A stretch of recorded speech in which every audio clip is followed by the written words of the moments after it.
Hey, how's everybody doing? I'm having serious problems with StreamYard. Go figure. Seems to be resetting things and screwing up things. So let me check and make sure I'm live and good before I hit the chat, because you know how StreamYard likes to make me look like a fool, have me talking, and then we are not live. So just want to make sure. All right, everybody in the chat, can you hear and see me?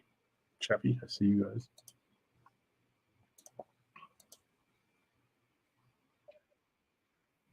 Wow.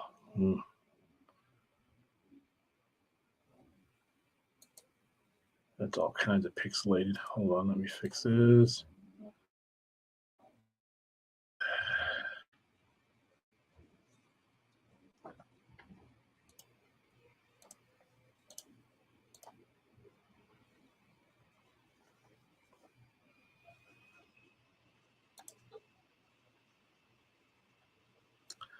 Yeah, it's live, but it's not playing back. All right, well, I'm going to assume that you guys can hear and see me. I have tag team champions of Cox Cable, Cox, you suck, and StreamYards, which is every waking moment is pissing me off. So let's see if I can fix this, because right now it's not showing me that I'm in.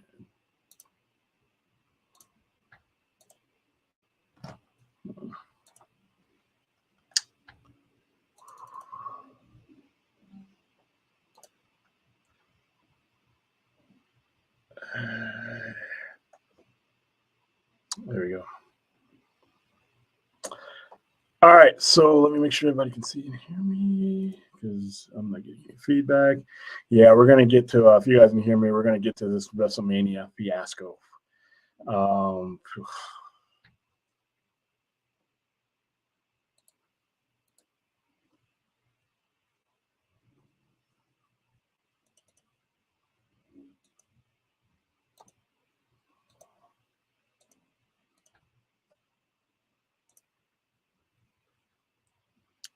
yeah, hold on, guys. I'll be right back.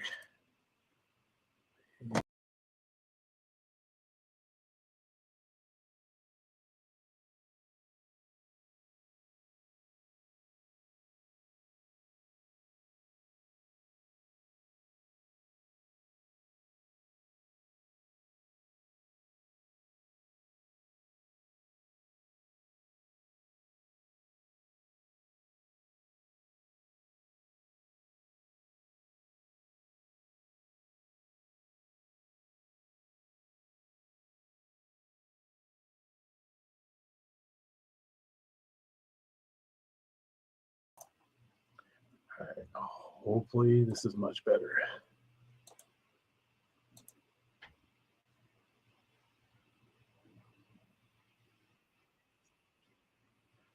There we go. All right, the blur is gone and I can hear myself. All right, how are you guys doing? Happy Sunday, happy WrestleMania 39 Sunday. What was a solid pay per view, even with a much weaker second night too. Totally pissed me off at the end. Now, also let me know, you guys, if I'm not coming through on your, but right now I think I'm coming through. Yeah,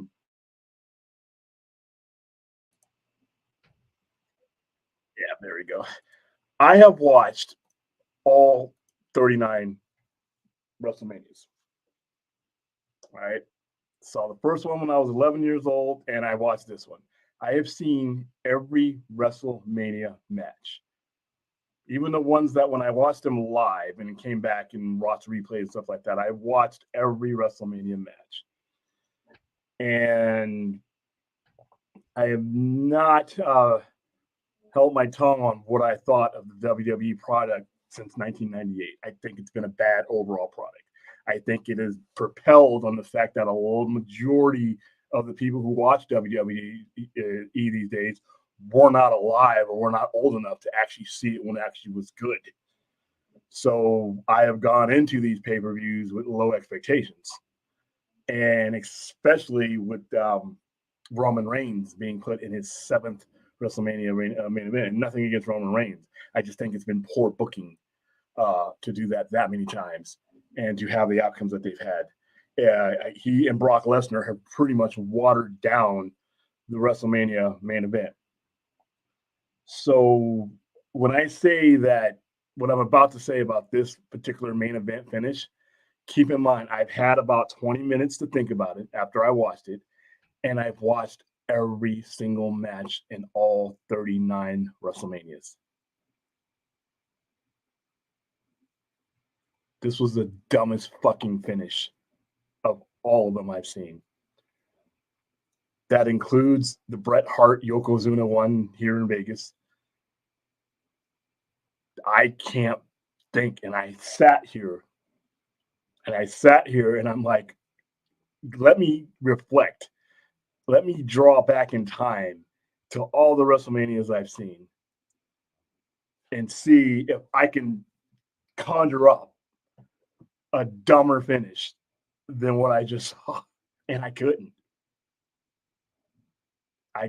This made no sense to me. The pay-per-view overall was a solid pay-per-view, probably one of the more better outings on WrestleMania in quite a while. It doesn't need to be 2 days. I think we went over that last night, and there were about 5 to 6 matches, possibly 7 matches that didn't need to be on the card. That being said, night one wrapped up very well, and I was really looking forward to night two. But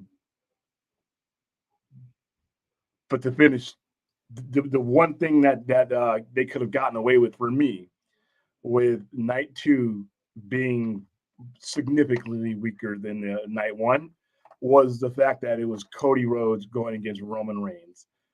There was an opportunity for, almost 1,000 days of Roman Reigns being saturated and pretty much booked and scripted as a champion.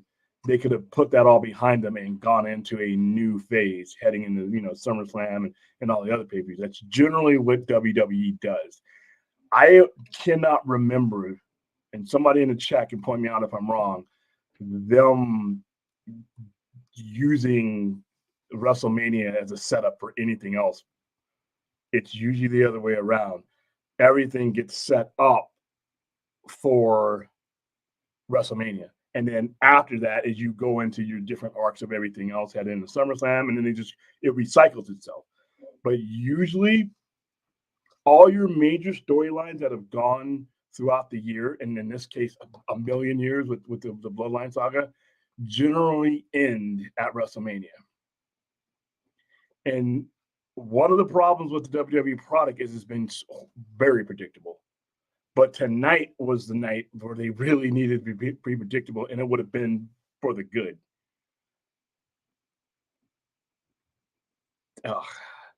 So let me say hi to the chat since we got off to a bad technical start because of, and I'm going to kill this fly.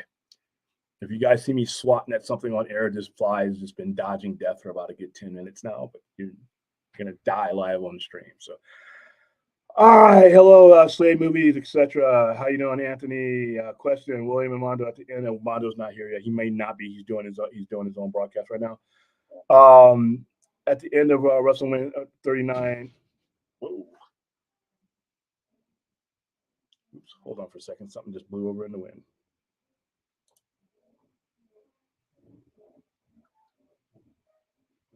It's gotten real windy in Vegas, but I'm going to go ahead and answer your question real quick, but hold on.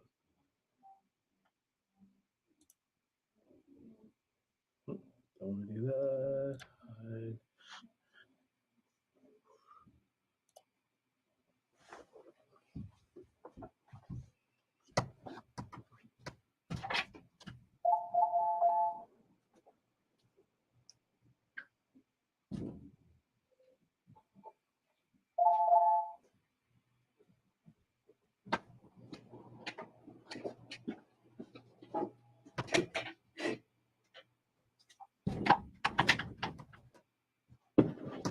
Having all kinds of mishaps tonight. Now the wind blew my sign over.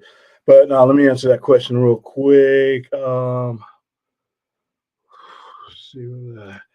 All right, Mondo William out of WrestleMania 29. What are your guys' top 10 wrestler entrants this year at Mania? Cody's was definitely good. Let's look at the ones that I had in there. Rey Mysterio's was good when he was driven in by Snoop Dogg. That was good. The Rhea Ripley one was good. The Rhea Ripley's and Charlotte Flair's were good. That's about. I mean, Edge and Finn Balor coming in the Demon. Those would be mine. I don't know if there were 10 because some of the matches, I wasn't really focused on the entrance. So yeah. You know what? Somebody, that wasn't a script writer did. I don't understand that finish. I don't. I mean, I'm pretty sure if you watch Raw tonight, they'll explain it, but that's not what WrestleMania has been, and that's not by my standards of WrestleMania. That's been WWE standard.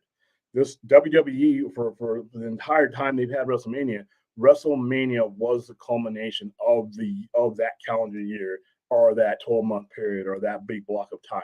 You never use WrestleMania to set up anything. If anything, you would use everything else to set up WrestleMania. But when you left WrestleMania, then the storyline was over. I don't see it invalidates the buildup. It just didn't make any sense to me. So, how you doing, Chappie?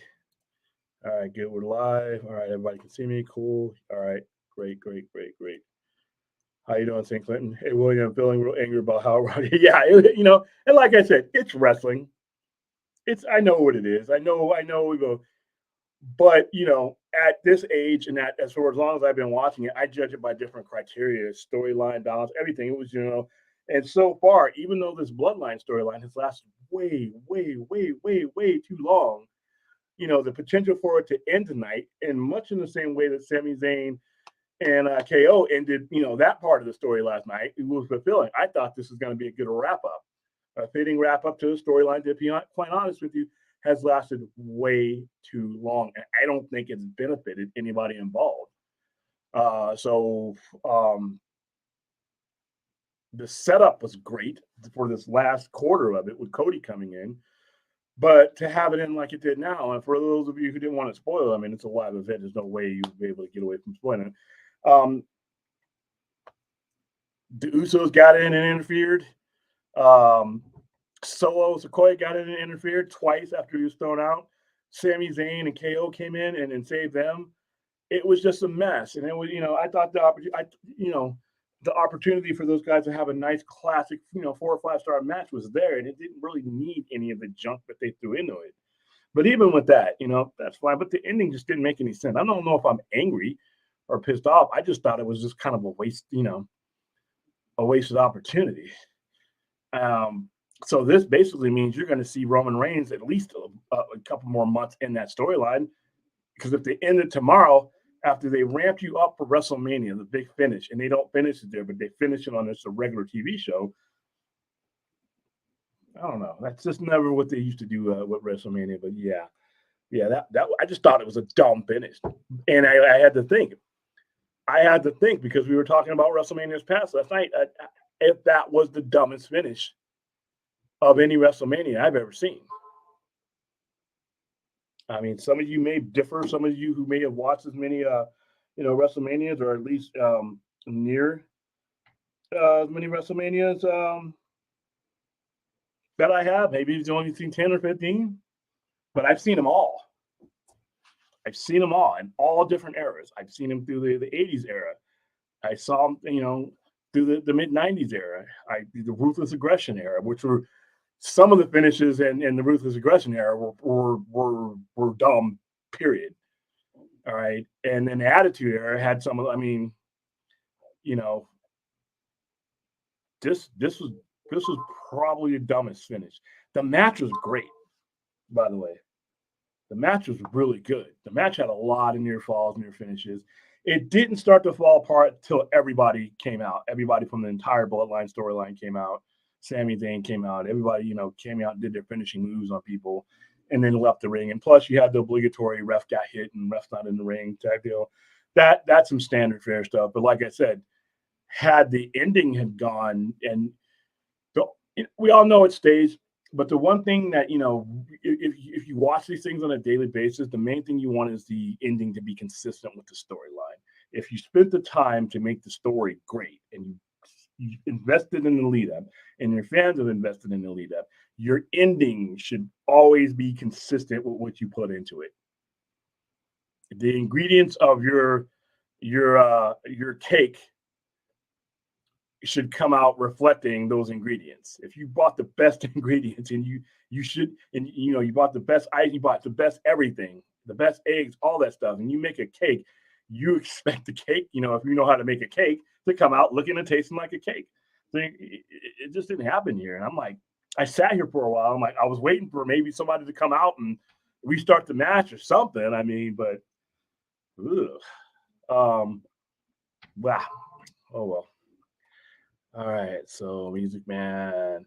That main event pissed me off. Yeah, I mean, I'm like, what? And like I said, it's hard to swerve me and surprise me. The only way they could have surprised me with this finish was what they did. And we were talking about Mondo. It's like, you know what? They're probably, but he called it. He's like, you know what? They'll probably just piss me off. Napa Reigns went. I was like, nah, man, they're not going to do that. And like I said, the one time that I really would have liked to seen the WWE be predictable was right now, because that was the wrong ending, in my opinion. Having Cody, if he doesn't eventually win it anywhere, somewhere like the next night, having him not win it on WrestleMania, I think is going to take it down a notch. Even if he does eventually this was the time and place. They had everything lined up, and that was very, underwhelming. Oh, by the way, props to Snoop Dogg saved WrestleMania. They had another under the Miz, who's probably one of the worst used wrestlers in any promotion, any wrestling promotion. He's hosting WrestleMania. Him and Snoop Dogg get into it, and so Snoop Dogg calls out Shane Mack. Shane Mack comes out, and everybody's cheering, and he's all cheered up because of the response. And then Snoop Dogg sets a match for them right then and there. So as he's coming back off.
Okay. Boy. Cox Cable, if you're watching, screw you. All right. So anyway, as I was saying, we're having an internet problem. So if I'm probably having to go in and out, it's because I'm having to switch sources. Sorry about that, guys. I don't know how long I'm going to make it before I get completely pissed off. But no, Shane comes down and blows out his leg. And The Rock, not The Rock. The Rock is on my mind now, because that's who should have came out at the main event. Snoop Dogg improvises. Snoop Dogg goes in and credit him and The Miz because The Miz couldn't have been expecting that. He knocks out The Miz. He actually puts himself in the mat, does The Rock's whole thing, does The Rock's elbow, lands the people's elbow, and pins The Miz. That wasn't planned. Shane really did hurt his leg. And they showed him in the back scenes. They showed Shane being helped out. He messed up his leg. So Snoop Dogg pulled that out of his ass and credit him and The Miz for making that happen because that was a lot of people would have just froze up. But Snoop Dogg was very creative. The Miz went with it. But I'm pretty sure The Miz has had to improv before, so he went with it. So I thought that ended up being the coolest moment of the night. But yeah, um, yeah.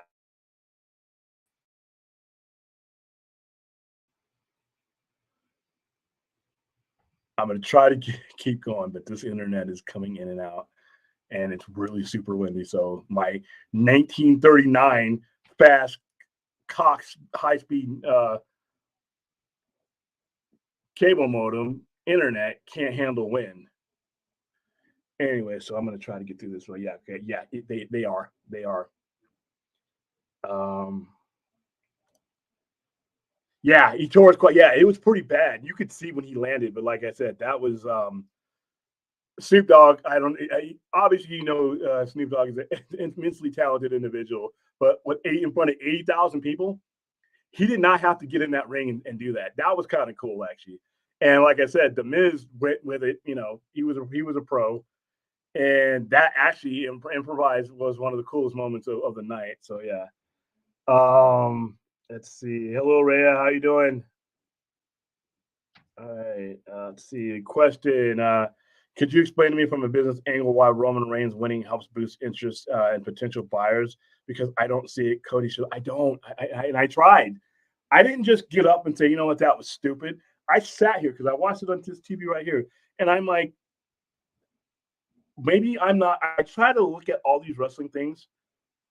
I'm not an 11-year-old anymore when I watched my first WrestleMania. So I try to look at these things from, as an adult and as a person who runs a business and try to make sense. Okay, that doesn't make sense on the surface, but further down the line, and I couldn't. I couldn't. On no level did this make sense to me at all. Not on a business level, maybe because the deal's already been sold. I mean, that one match ain't going to do anything, but um, it made no sense because okay, so you're gonna drag this onto your next major. You have a bunch of other pay-per-views in between, but your next major, your big five is SummerSlam.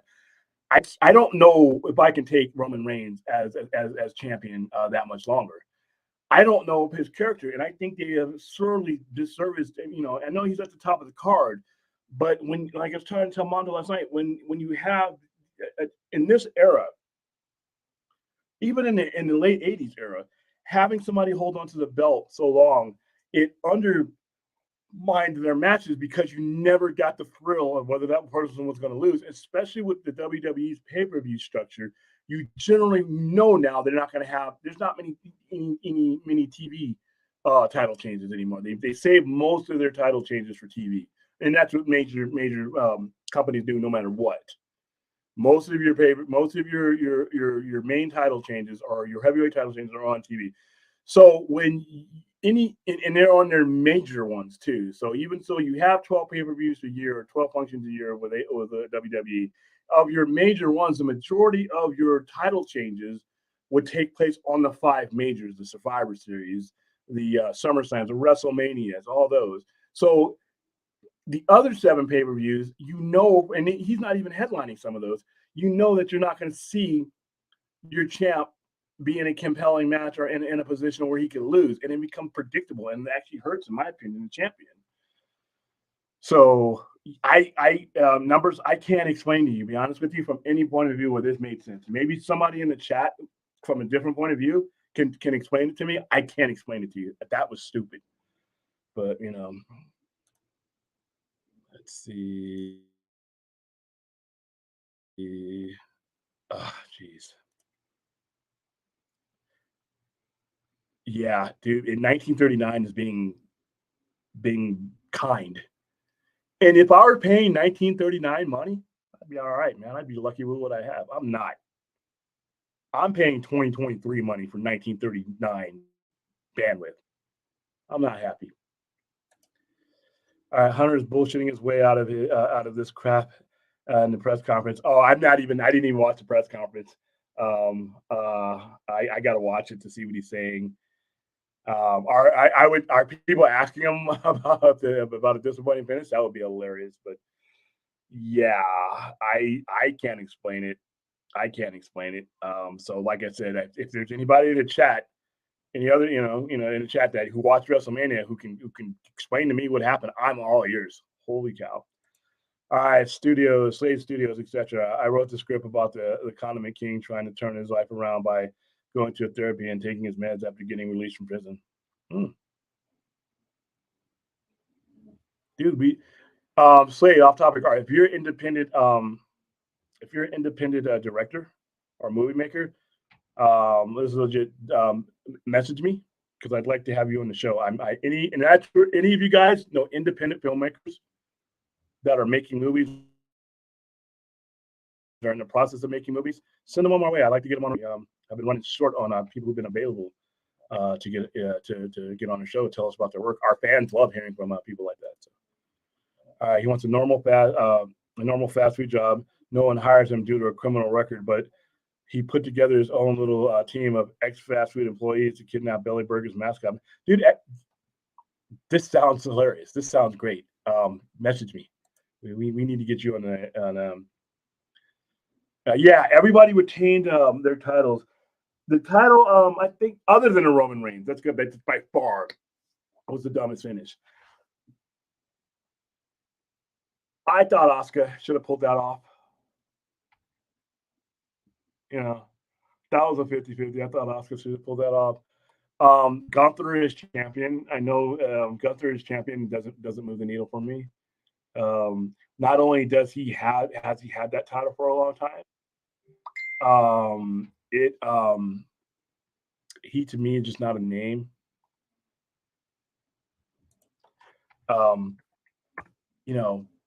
That kind of name. I mean, back in the 80s, you could pull that off because the Honky Tonk Man had an 18-month reign, but he was annoying. And they used him to set up, other people. Like when he won the Intercontinental title and Macho Man was trying to get it back from him, that's what propelled Macho Man into the world title situation. So Gunther just doesn't. I'm sorry, no knock against Gunther, but it's just not one of those names. It's like, ooh, let me stop what I'm doing to watch that feud. So.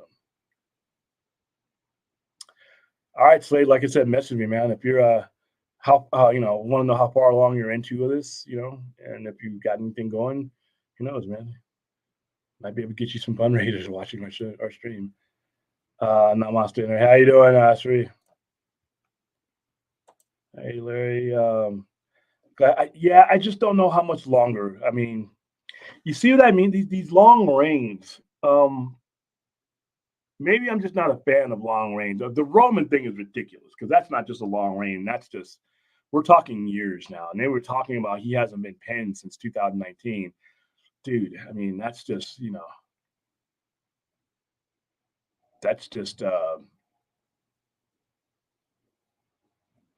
it needed to end tonight, to be honest with you. And then what they should do is when it ended, if it had ended right, then Roman Reigns goes away for a while.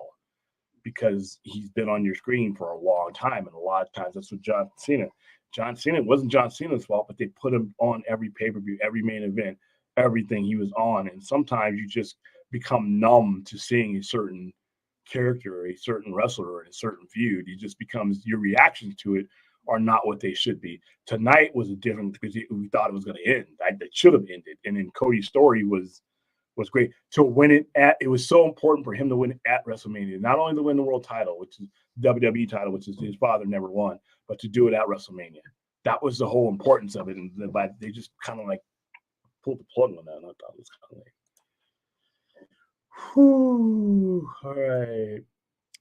All right, St. Clinton, I've been watching since Bruno was champ the first time. This was predictable. Cody will win in MSG. Yeah, but that's not, I agree. But MSG is not WrestleMania unless WrestleMania is at Madison Square Garden. Then it's you know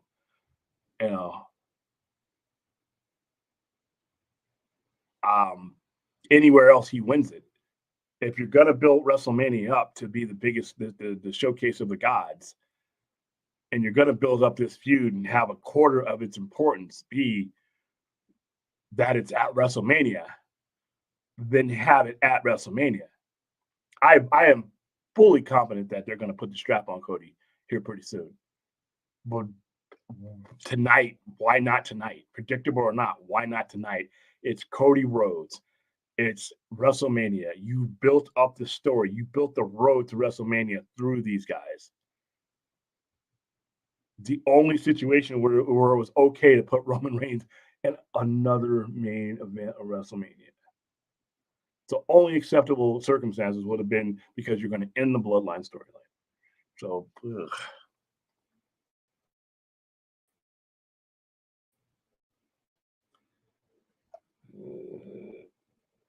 All right, cool. Definitely, dude. I definitely want to use this to provide a platform for people.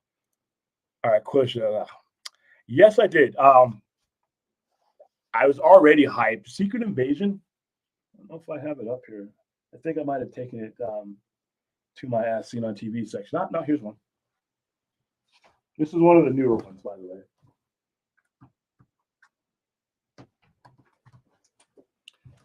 I have the older ones over in the other section. I love Secret Invasion. I even like these new ones. Back in mid 2000s, Secret Invasion was one of my favorite comic books storylines crossovers of all time. And keep in mind how long I've been collecting. So I am amped up, hyped up, and completely ready for the Secret Invasion TV show. It's the one major thing other than Spider-Man Across the Spider-Verse that I am looking forward to in regards to anything Marvel. Everything else Marvel, I can wait on. I'm not anticipating, maybe the Daredevil series when it comes out, but Secret Invasion. And ironically, it's kind of reminding me of what we're going through with Picard with the Changelings. The storyline is very reminiscent of the original Secret Invasion and what they're going through right now into this one and what the plot is for the next one. So I like the Secret Invasion trailer. I should have put that on my thumbnail, but I'm looking forward to it. I didn't need a trailer to get hyped up about it, but that trailer helped. Tomorrow we get the Blue Beetle one, apparently. So I'm hoping Blue Beetle. See, with Blue Beetle, I don't think there's anything to lose because it was something you were going to throw on HBO Max anyway. You put it in theaters; it's dirt cheap to make. Who knows if it'll resonate? I mean, or if it's one of the movies that if people are like, well, why go see it since the universe is ending type of deal. But like I said, it won't have the devastating effect that Black Adam and Shazam did because they're not putting so much weight on Blue Beetle to save the day like they were with Black Adam and you had complete fools that were saying saying that because Black Adam and Shazam failed that's proof that you need to reboot the DCU, which is fucking dumb. Black Adam and Shazam failing proved that you just don't need to be trying to carry the weight of your company with B-list characters. That's all that proved. So yeah, I did watch the Secret Invasion character. Sheamus should have won that match. I thought Sheamus, in the way they were building it up. Once again, I mean, I understand it's we're not going to get everything you anticipate in these things, but what it does is when they build things up like that and the payoff is underwhelming, you just don't get excited about the builds up anymore, and that hurts the product leading up to the pay-per-views, in my opinion. How you doing, Keely? We are talking wrestling. We are talking about to talk WWE sell, thank goodness, but unfortunately, it looks like Vince is still going to stick around as an employee for 2 years. Ugh. Hey, William, why is it sometimes when a new studio head comes in after the other one is either fired or they are left, they don't like to inherit other person stuff or try to fix it, or they like to inherit the other person's stuff, either try to fix it or dump it because their job is on the line. And if their job is going to be on the line and all the pressure is going to be on them, usually they want to, be responsible for everything. So if they fuck up and get fired, they can say, hey, you know what, this I tried to do things my way and it didn't work. But if they want, a lot of times they don't want to inherit someone's stuff because they're being judged on what they do, and a predecessor stuff could be like an anchor to them, especially if they're different and drastic in style. That new person will never get the momentum they need if they have to. And I understand why James Gunn is doing what he's doing. I completely understand why James Gunn is going his direction. What I don't understand is why he was hired before the people that were already there took inventory and what potential money they could make with what they have and all this. Because, like I said, you're going to have a question and a potential problem to address if people like and connect with the Flash and want more. That's how IPs make money. When something goes well, you provide more because the audience wants more. What's going to happen if the Flash connects to Ben Affleck's Batman? What if that was going to happen if the Flash audience connects to that version of superhero? What's going to happen if they connect to Fossil Batman again? All right, what's going to happen if they like the things, the elements that came from Man of Steel and Zod and all that? What if they want more of that tone? If that movie makes a lot of money, people want more. That's why these franchises are worth so much money to people, because you could come up with a brand new direction, but you're now caught in the position of where this thing you inherited, and yes, James Gunn did inherit it, could end up having staying power that might interfere. So they're going to have to be creative as far as are you going to be able to go forward with this drastically different thing that he's doing? And at the same time, are you going to leave the money on the table that's potentially there? So this is why, like I said, I understand James Gunn, wanting to chart his own path. It's not his fault that the situation is what it is, but I don't think you bring him in under these circumstances. All right, because that's just like the fanboys saying, well, you got to reboot everything. It's best to bring somebody in. Maybe James Gunn will do this. Those guys are sitting on their ass with the only thing invested into this is the $10 that they're going to pay. They're not the ones with the hundreds of millions of dollars. They're not the ones with the $50, $60 million bonuses or whatever. They're not the ones whose legacy is on the line. So fanboys can be dumb. We can say stupid shit. It means nothing. Nothing I say on this YouTube stream means anything. Nothing a pundit or a guy with his own space means shit, because they're not paying for shit. All right. Zaslav and his shareholders are. So they are, if there's anybody that should never have gotten caught up in the reboot stupidity, it's those guys, because they have the most on the line. They have the most to lose. Their legacies are way bigger than any other YouTuber. So there shouldn't have been someone to inherit the previous DCU yet, until you found out what works. And it would have been a while. It would have been a while, because June comes around, Flash does well. Now what?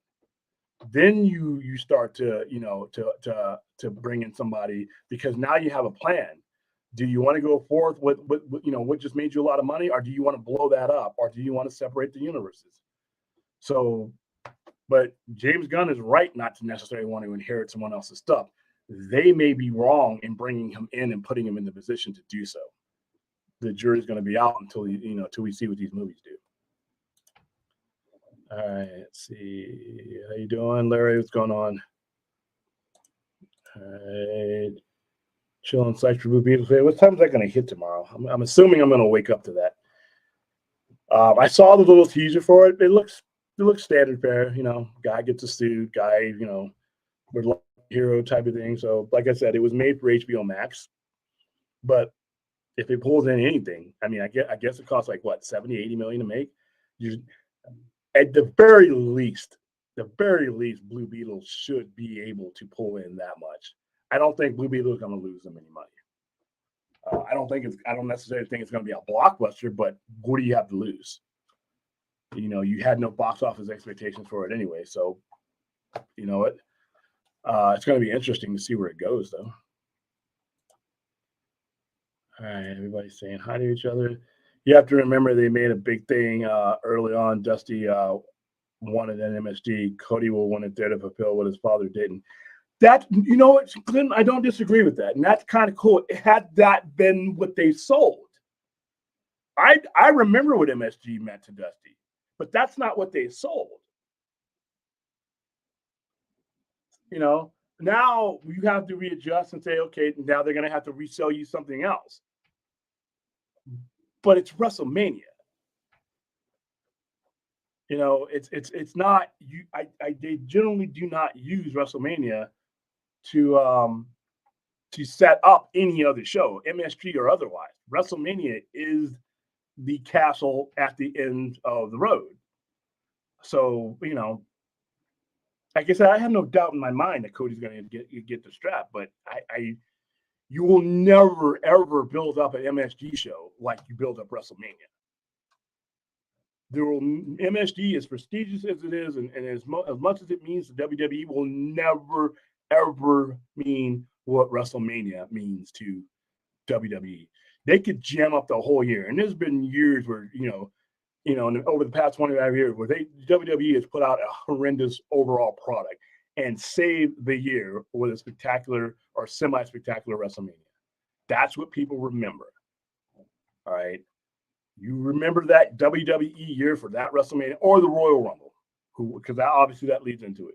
You don't remember MSG. You don't. That's not what you set your calendar and your memory by. They had an opportunity to really make a kick-ass memory here, and they kind of just kicked the can down the road. You know, I don't understand it. I can't say I'm pissed or angry. I just don't understand it. And there's just not much when it comes to this particular sport that I don't understand because we've seen it all. And in the stuff that we haven't seen, it at least made sense. I mean, there's only been this. I haven't had a WrestleMania moment like this that didn't make any sense since the second Undertaker Heartbreak Kid match. And as the years went on, that decision, that horrible booking decision that they made to have the Undertaker win that second match against Shawn Michaels for the retirement match actually got worse because you realize who he lost it to. He ended up losing it to Brock Lesnar. They're losing that WrestleMania streak to Brock Lesnar. Brock Lesnar takes the better part of 6 months off. He loses again, I think, to Roman Reigns, which completely just made it kind of just useless. But they built up an entire year from one WrestleMania to another with Shawn Michaels chasing down the Undertaker and finally getting that match, only to have the Undertaker win again to keep a streak that they ended up making meaningless within the next 5 years. You know, when each year that decision just is like, wow. But this one right here, this one's up here with this one. This one's up there. So I don't know.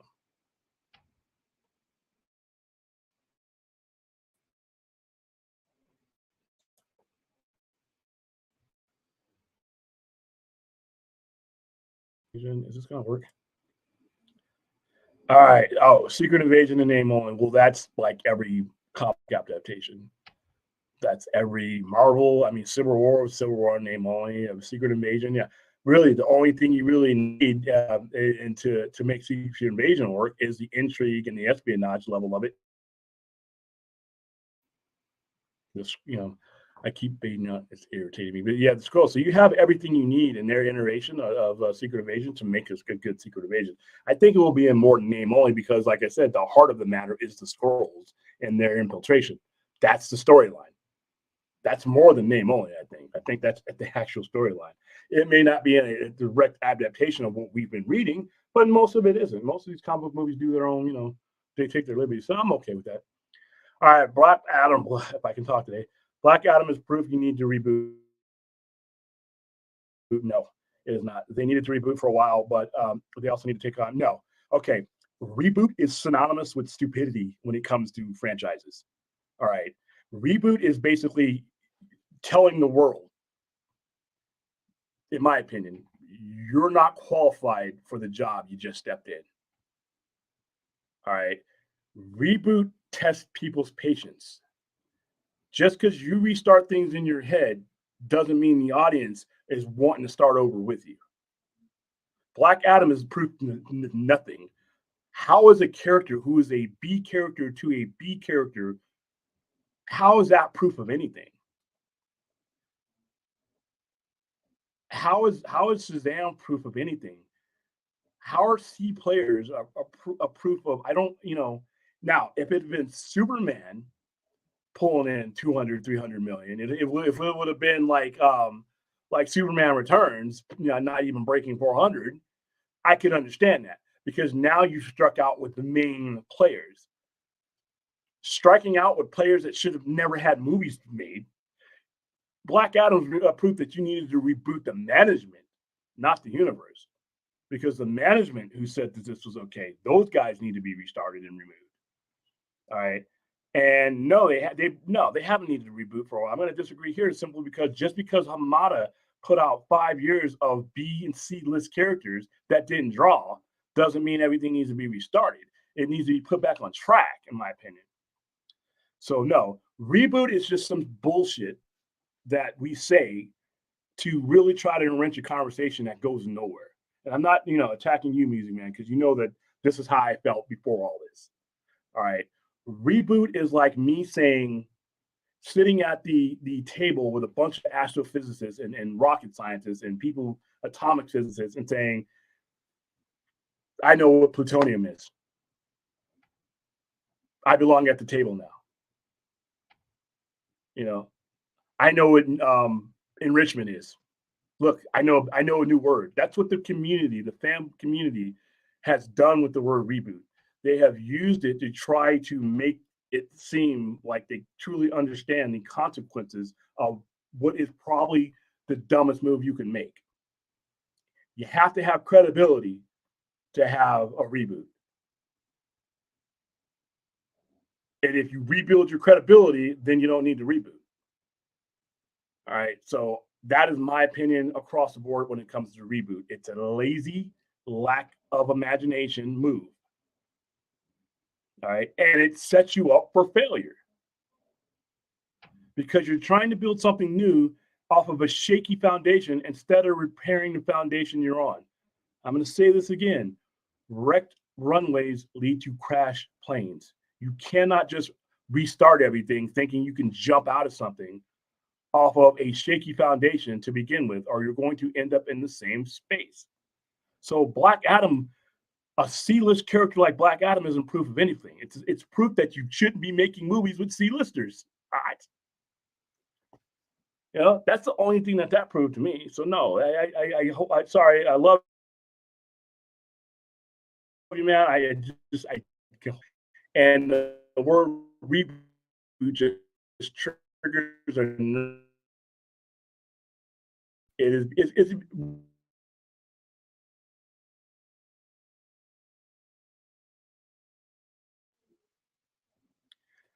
I don't know if I'm going to make it overnight with this internet. I'm going to try as long as I can. Question out of the trailers set to release this week: Blue Beetle, Across the Spider-Verse, and Barbie. Which one of you? I have no use for the Barbie movie. I have absolutely no use for the Barbie movie. I will not watch that trailer. I have no plans on seeing that movie. I don't even have plans on accidentally clicking on the Barbie movie on streaming. So out of the two, Across the Spider-Verse. Across the Spider-Verse, I'm really looking forward to. I've been looking forward to since the end of the first one. I think it is the best Spider-Man movie, the best overall Spider-Man movie. So a sequel to it by the same people. I'm really looking forward to that and seeing, and learning more about that movie there. As far as Blue Beetle, I just have no expectations for it. I had no expectations for. I have HBO Max expectations for Blue Beetle. So anything Blue Beetle gives me, I'm going to be impressed with, I guess.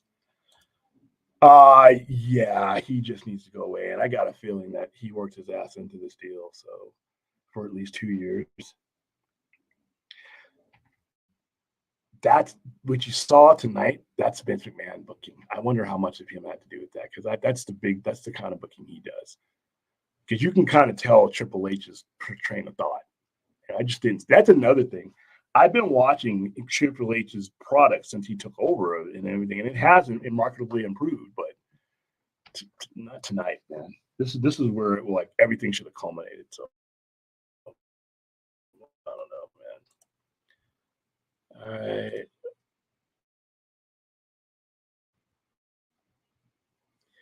Another blank out. Lee, Love also Batman. Comment Michael is not Batman or even a good Batman. Listen. He was my childhood Batman, and I understand the connection to it. And I just didn't expect anybody. I just didn't expect the hype over a Batman who hasn't been relevantly on the screen for 33 years. If you look at the demographics and the percentage of the people, your movie going audience, the big heart of them is in that millennial, ish demographic. They were literally born the year that this came out, and they have embraced other Batman. They've had Batman, more modern Batman to embrace. You got guys like me who were teenagers when it came out, but at the same time, even me, I've moved on from Michael Keaton's Batman. It's not 1989 anymore. So, I've embraced Ben Affleck's Batman. I've embraced Robert Pattinson's Batman because those are Batman that are in my time and they're relevant to everything around me. I'm not a throwback guy. I'm not a nostalgia guy. So in order to win me over with nostalgia, you got to be doing it like Star Trek Picard wise. But even Star Trek Picard, its first 2 seasons, nostalgia was horrible. They didn't get it right till this season. So yeah, Fossil Batman. And no disrespect to Michael Keaton, I'm Fossil Batman because it's 30 years old, man. The last time your Batman was relevant, I was a teenager. All right, question, William. When are you going to be able to watch the Secret Invasion trailer? Can I pull it up here? The one I watched was the official one, wasn't it? I'm pretty sure this is the one I watched with hold on. Let me pull up the one I watched. Make sure it wasn't official. Make sure I'm commenting on a fan made trailer because I thought the one I watched was the Secret Invasion. Yeah, the one here. Here it is.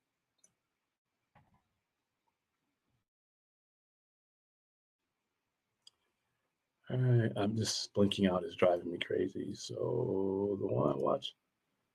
Let's see.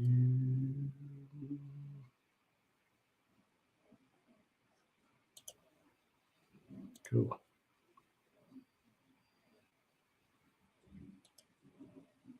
I can't pull up the one because the internet's being stupid. Wow, and it's YouTube is not YouTube and StreamYard are not the good things to have when you're on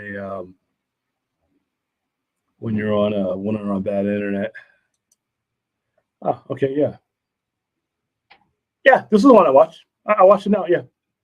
So I'm gonna share a screen. I'm not gonna play it because I don't think Marvel has a problem with it, but with my luck, this will be the time I get struck down. Oh, come on, here we go. So yeah.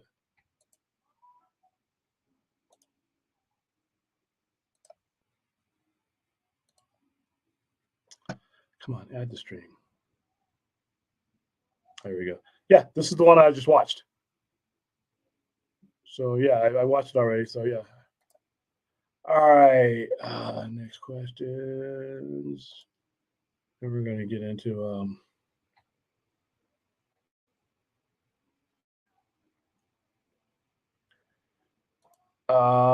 if it releases at midnight Cali time, I'll be watching it live.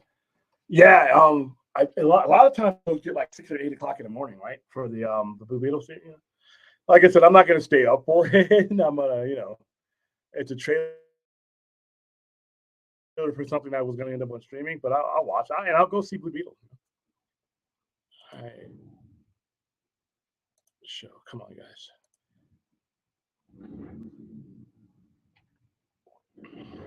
All right, there we go. William, did you end up doing the metal reviews? I might have missed that night you did. Regardless, I think you should be one of your staples. We did talk metal last night. We did talk metal with Mondo because Mondo's in it. Mondo's heavier into the underground stuff that I am. Megadeth is, and Slayer is probably as fast and hard as I get. We were talking about, I think one of the main topics we talked about as far as metal last night was why Dave Mustaine, after 40 years after being fired from Metallica, still has a chip on his shoulder when he's Megadeth. So yeah, we talked about that last night. But yeah, I do. Let me kill this fucking fly. I'm having all kinds of issues tonight. One single fly that has escaped my grasp for like the last 56 minutes. But you're gonna die. And then the internet's fucked up. But yeah, no, I do think a metal should be in any genre. Metal or alternative anytime you guys want to bring it up and talk to it, we'll talk metal. I mean, we can talk metal. We can talk wrestling. We can talk anything you guys want. I mean, I have my main topics that are up on the board, but we generally clear the thumbnails really quick. Like we're going to talk a little bit more about. We've talked about Blue Beetle throughout. The trailer's happening tomorrow, as far as I know. I don't know if it's hitting at midnight, but if it's hitting at midnight, I'll watch it. My expectations for the movie are zero, because it's Blue Beetle. So if it's great, then hey, we have a bonus, really good movie. And I don't think it's going to suck. I don't think there's as much to the movie that could really hurt anything right now. But we are going to get into we've already talked ad nauseum about WrestleMania, but let's go down the WrestleMania matches. But yeah, Larry, we will do we will talk metal anytime that the crowd wants to bring it up. It sucks though, because I can't play some of the stuff I want to play because of obviously copyright issues. So, well, all right. So let's bring up so of night 2, WrestleMania. See, that's night 1, Austin Theory. All right, so night 2, Brock Lesnar defeated Almost. That was a complete waste of time match for me. I don't know why that was on WrestleMania. The Ronda Rousey, Shayna Baszler, Liv Morgan, Raquel Rodriguez, Natalya, Shotzi, Chelsea Green, and Sonya Deville match. They won that one by submission. That was another one. So this night got started off really slow for me. It didn't have my attention. The Gunther, Sheamus, and Drew McIntyre match was pretty good. Predictable outcome. Not really anything that title and that wrestler just don't do anything for me. Bianca Belair beat Asuka, and I thought the match was good. I didn't agree with the finish, but it was okay. It was a really good, solid match. Not anywhere near the Charlotte Rhea Ripley match. Not even in the same category. The maybe it's because the styles of the wrestlers were less appealing, but it was a good match, but it wasn't great. Let's see. Snoop Dogg with Shane McMahon defeated The Miz by pinfall. But yeah, that was a match that was not supposed to happen. It was supposed to be Shane McMahon wrestling and defeating The Miz, but obviously we already went over what happened. Shane McMahon messed up his leg bad off of a jump, and he could not even move. They rolled him out of the ring. The Miz went along with it. Snoop Dogg I don't know if they had practiced this as a backup plan, but Snoop Dogg gets in here and he improvises, I guess, and he makes a match. In his finishing move, he basically does the Rock's people's elbow and pins The Miz. Listen, I think The Miz is horribly misunderused or misused, but I thought that was a cool moment for, it was LA, Snoop Dogg. I had no problem with that. That was actually pretty cool. Edge defeated the Demon by pinfall. This is another feud I'm kind of exhausted on. And this is a match that I wish I could have seen 8 years ago, or actually 12 years ago. I would have loved to see Finn Balor still near his prime, even though he's 42, 43 years old. He's kept himself in excellent condition, and even Edge at 49 has kept himself. But I think I would have loved to see Finn Balor right as he came out of New Japan going up against Edge. But I think Edge was still out with the injury of the retirement. And then Roman Reigns defeating Cody Rhodes. So we already went over that. So yeah, tonight underscores that this does not need to be a 2-night pay-per-view. There were a total of there's 15 matches. If you add the one that wasn't, the Snoop Dogg match, a total of 15 matches, but that one doesn't count as much. This was a nine bout pay-per-view, should have been. But they made it that way. So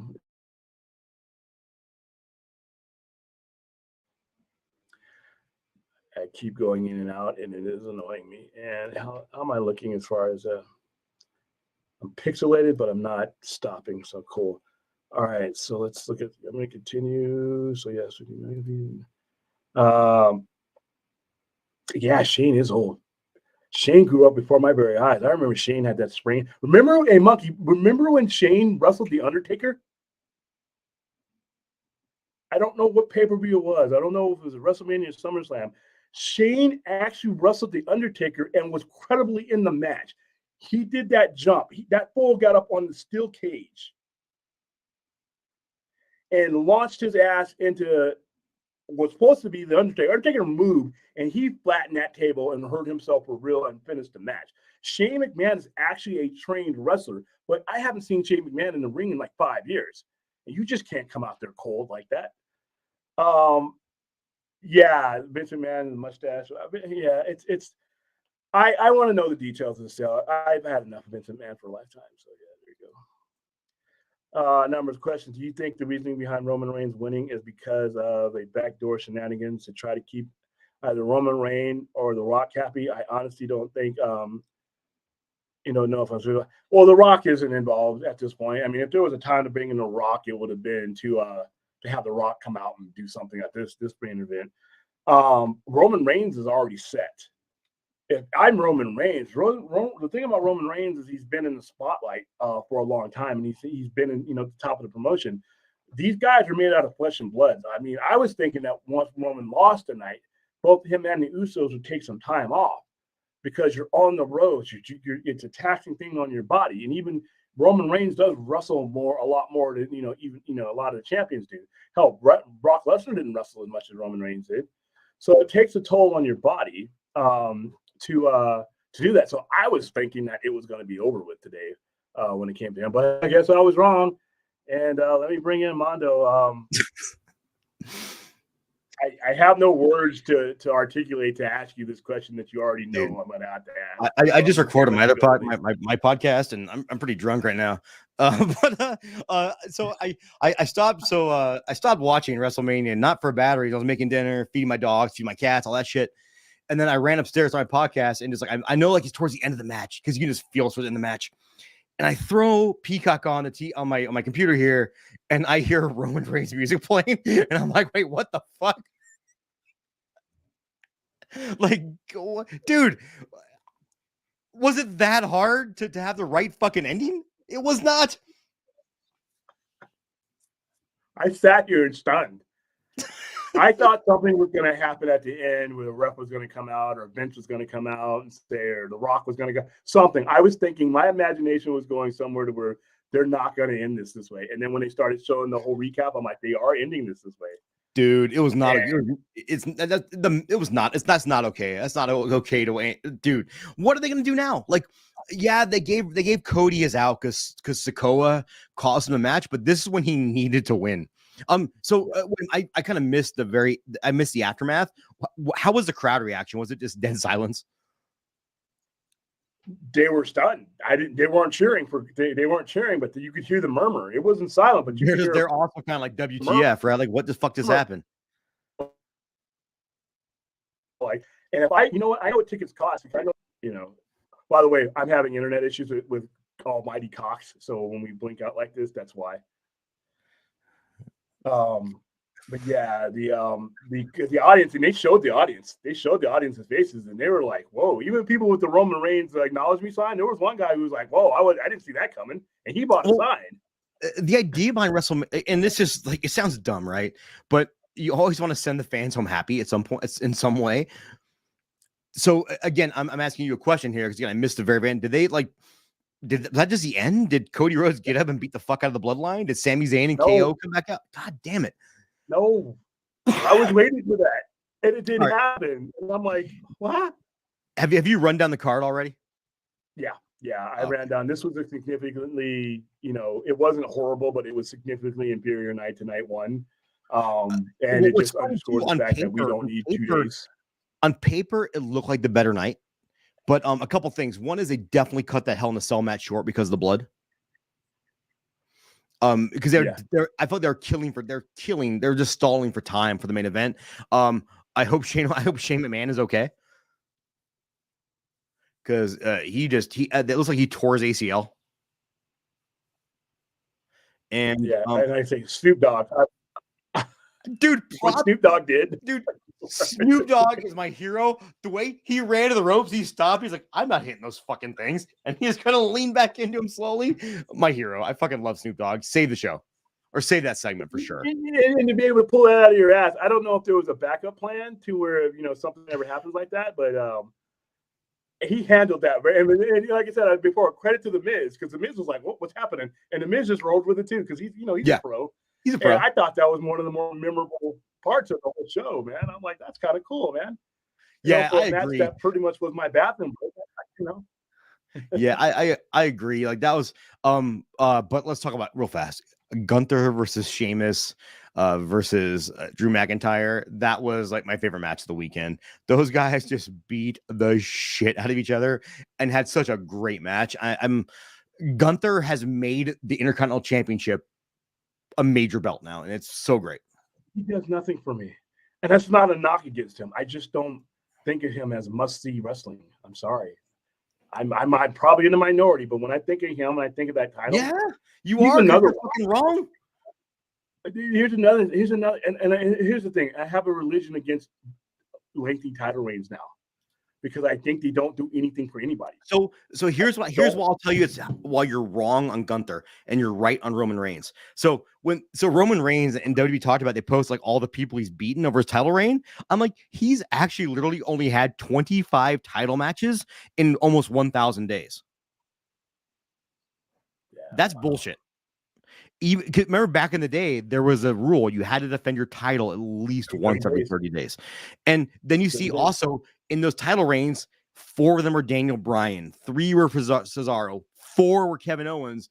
And I was like, yeah, dude, you can have a title reign if you're not fucking defending it. But I think the difference with Gunther is Gunther's out there defending like every week and beating people, and that's what makes it different. And again, William, I'm giving you shit, but like if he doesn't do it, he put on a good match. It was a good match. I didn't think the styles of those guys would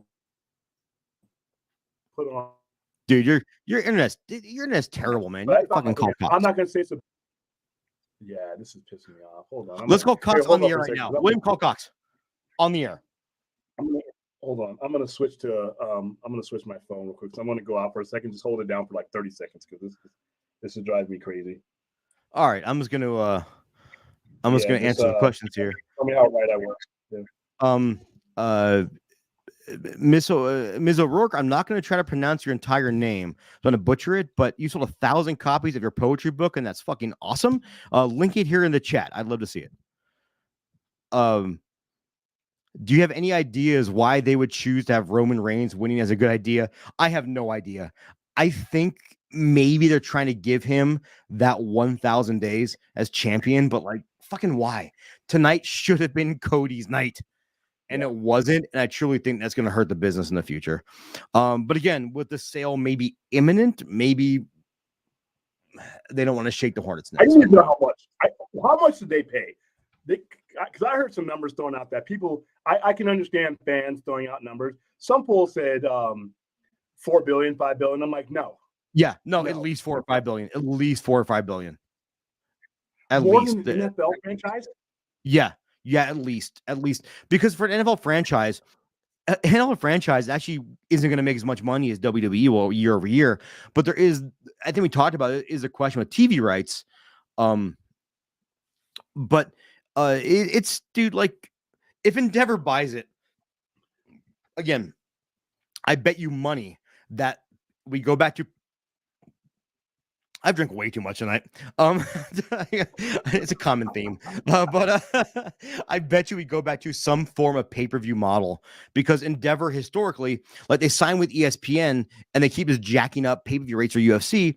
I bet once the Peacock deal is over, they do the same thing for WWE. You go back to the pay-per-view model of $50-$60 a month. I truly believe like one of the reasons why Drew McIntyre hasn't re-signed yet is because they don't want to pay him because they don't want to rock the boat when it comes to salary because there's gonna be cost cutting and people are going to lose their jobs and it's going to be shitty. And it's times like this where even if you're not a AEW fan, you have to appreciate that there's different options in the business for people to go work at. And there's different ways for workers to make money. And I think with a sale imminent, it's going to rear its ugly head even more. Can we talk though about the real loser of this year? James E. Cornette. Oh, jeez. Jim Cornette once said he did not like Sami Zayn or Kevin Owens, said they would never be able to draw. He said the Young Bucks couldn't draw. He said Kenny Omega couldn't draw. That's what he lost his mind. That's like, dude, what are you talking about? Dude, like, and I get that he's from a different era and a different old school era. And there are times like I really, in my favorite style of wrestling, I said it's probably the blood sport style, but I like the old school wrestling where it's really just like the guys got to work and they got to have the organic matches in the ring, the Bret Hart style, right? But Yeah. but I don't discount, even if it's not my cup of tea, I still understand why it has its place and why it's good. And I can still tell someone's a fucking good wrestler, whether they're my style or not, right? And I think that's where Cornette lost it, is he doesn't understand like his style isn't the only style. And Terry Funk's a great example, who's always very what's what I'm looking for. He always saw like what the next thing was going to be. And he's always very smart and understanding that, like, yeah, he always appreciated new stuff and knew even if it wasn't for him, it didn't matter for him. It matters for the people that are like let's be honest, William, dude, you and I are the aging wrestling fans. You're already I think you're already past 49, right? No, I'm 48. 48. Okay, you're almost there. You're almost fighting off 50. brother. You're almost in the demographic that doesn't matter. And I don't mean that in a bad way. I mean that. No, I know. I sell to people that are in a demographic that matters, and I'm not in that demographic anymore. Yeah, and I'm closer to that, and I'm closer to the demographic that matters. And it's okay for us to not understand like new wrestling and what they're doing, because the people that are in that demographic understand it and love it. Then it works, and then it makes sense. And we're in the video game era, and I don't mean that as a bad way. It's just different. Yeah, and that's all. But I really think though that tonight's one of those nights we're going to be talking about in a few years after WWE sells, because the right decision would have been to put the belt on Sammy and then have Roman win it back and then lose it to Cody. And they didn't do that. And now Roman's still the champion. We're going to hit 1,000 fucking days. And it's not a knock on Roman. The guy's a phenomenal. No, it's not his fault. He's been put in a situation that just doesn't do him any good, in my opinion. But dude, like I wanted to have a happy ending, man. I wanted Cody to win. I mean, and to not just, you know, yeah, dude, and to not just knock WWE, like that was my problem. My biggest problem with the Ring of Honor pay-per-view on Friday is I wanted Mark Briscoe to win, and he didn't. And I was like, okay, then I wanted Eddie Kingston to finally win, and he didn't. And I kind of turned off the show being sad, and I want happiness at the end of my wrestling shows. See, the problem I didn't have, okay, I can understand that with the Ring of Honor pay-per-view, but the problem I didn't have with not putting a belt on either one of those guys is that in my opinion, you could make the argument that the clearly better wrestler of that night won on that particular night, and they hadn't spent a year building up. I mean, unfortunately, with the Briscoe, the death of a brother is unfortunately part of the reality of that storyline. But with WWE, they have manufactured WrestleMania as being the end all be all of these storylines, and then using WrestleMania to jump off. They intertwined the importance of WrestleMania into what Cody was doing. It was his father's legacy. It was I have to beat you at WrestleMania. Yeah, that was the night, and I'm like, yes, I'm in. And tonight was like the night to where it should have been predictable. And I looked at those faces in the crowd; they were like, "Whoa!" And they paid a lot more to watch it than I did. Dude, they all wanted Cody to win that fucking match. And I'll put in perspective, like going to, like I've been to every AEW show in Las Vegas so far, and I've always felt like I've always gone home happy. Yeah, and see, Double or Nothing was their big one. You know, that's the one in Vegas. Yeah, and they lead when you lead up to a pay-per-view. It used to be when you reach these major pay-per-views, that was the end of one story arc, and you began another. You began another cycle.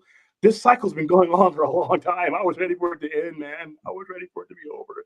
Dude, so yesterday I defended 1,000 days, and today I'm gonna be like, what the fuck, dude? Like, well, I didn't defend 1,000 days. I truly thought today was gonna be the day. And the match was good. The match was good. That's what I got to remember. The match, it was a good match with near falls.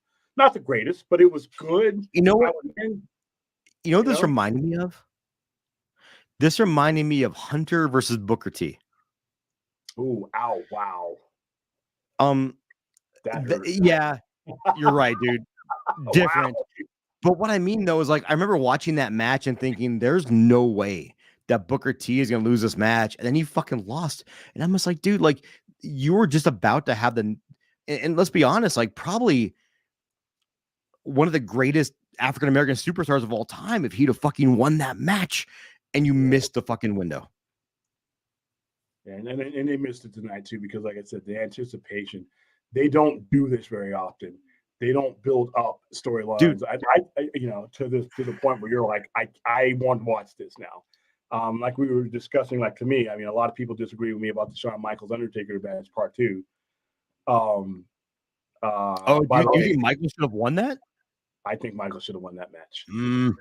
and I think the longer it went on, within the subsequent 3 to 4 years, I really think Michael should have won that match. Well, I'll tell you why he shouldn't have, because he deemed it his retirement match. If he didn't deem it his retirement match, I may agree with you on that. I mean, because however, Lesnar beating him though a few years later meant a lot more than it would have for Shawn Michaels to beat him. See, and now because Lesnar didn't do crap with that heat.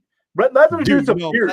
You're 100% wrong, William. That is what shot Lesnar into the stratosphere as a star. He was already Brock Lesnar, or he was already the Beast at that point. No, he wasn't. Do anything for him? No, it did a lot, man. I think you're wrong on that. It did a lot for him. He lose again. He lost. It was like, come on. He disappeared. It made him literally mythical. Disappeared after that for what? But to track back a little bit, like I do think though that Undertaker should have beat Brock Lesnar. I think Undertaker should still be undefeated at WrestleMania. I think he should have retired undefeated at WrestleMania. I could have gone with that more than I could have gone with him losing to Lesnar. But the build up, because remember that second Undertaker Michaels match was a year-long build up. It was a great build. They don't do that. They did it tonight, and they ruined it. And in the both times, the last 2 times that they've done that, in my opinion, because I thought Shawn Michaels should have won that match, and then whatever happened after that happened. If you weren't going to have him lose it, then you're right. Then he needs to retire. If Roman was going to beat Cody, which he did, they should have done that on night 1. And night 2 should have been Sammy and KO beating the Usos, and at least you end the 2 nights on a fucking high note.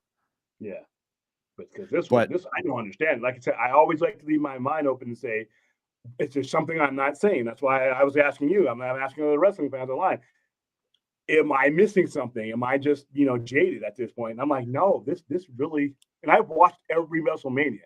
That's the thing about it, is I got a good I got a good sampling of 39 years of some, in the Bret Hart thing and the Yokozuna thing. That was stupid. That was here. I was at that WrestleMania. I was fucking like 9 years old at that WrestleMania, and I was so mad because I hated. I was an NWA guy. I was a WCW guy, but I loved Bret Hart. I fucking hated Hulk Hogan. I was so mad at WrestleMania 9, and I was there. And tonight they let me down again.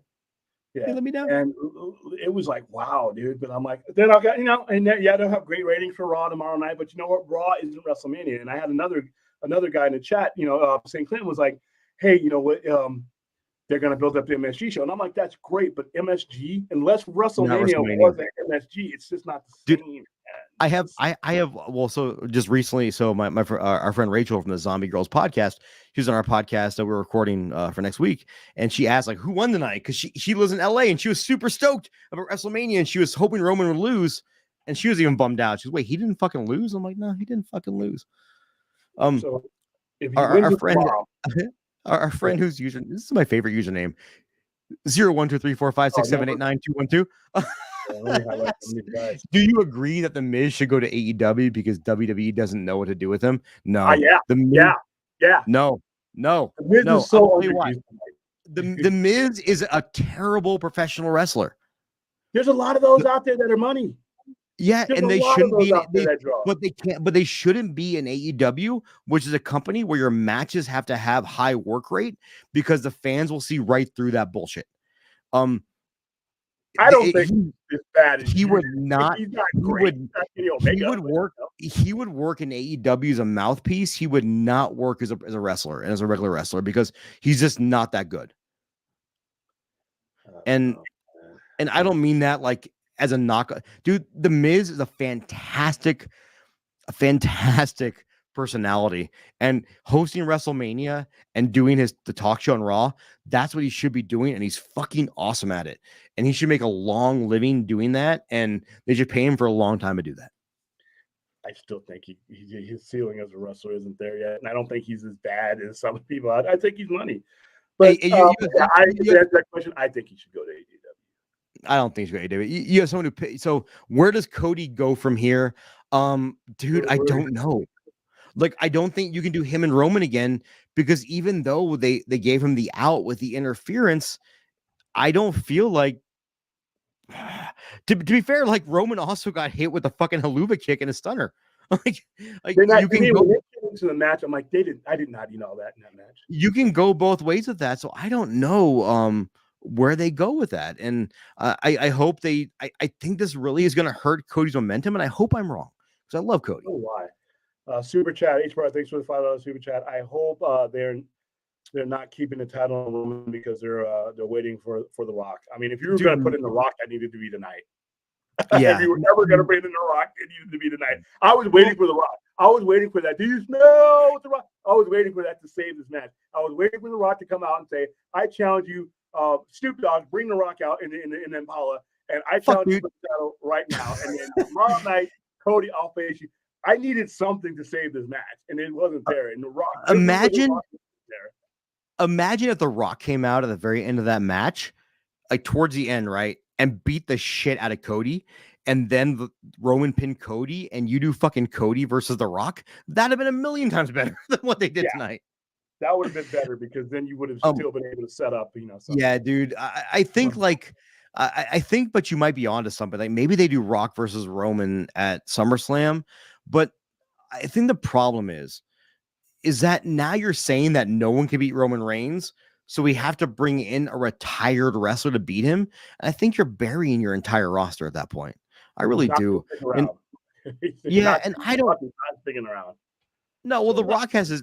Dude, The Rock's a busy dude, man. Like, he's got things to do. So yeah, he's got things to do.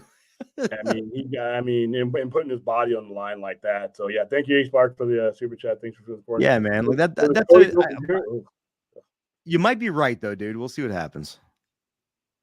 Gunther versus Roman, dude. I'm all in on Gunther. Like, I want to see Gunther just kill everyone. And actually, my thought was that he was going to lose the IC title match, and that Cody would beat Roman, and then you have Gunther versus Cody for the belt. That would be them using the Intercontinental title to elevate a character up to the next level. Whoa, wow. That's what it was supposed to do, what they used to do with that belt. That's what they've already done with Gunther, though. Gunther's is elevated because of the IC title. But you shouldn't have to hold it that long to be elevated, though. The Macho Man didn't hold it that long to get elevated. But Honky Tonk didn't. He sucked. Honky Tonk did, but they used him to elevate the Macho Man. Remember? Because that was that feud with the Macho Man where Hulk Hogan came out and saved his ass. Remember that when the Hart Foundation was hitting him on the head? That was used to propel the next guy up. They don't do that anymore. And that's the problem. They could, though. Worthless now. Hey, I have to walk away for 1 second because my dogs are barking and it's late here. I'll be right back, though. All right. I'll get on some of these. Thank you for the $2 super chat, H parts. All right, so let me answer some of these. Let's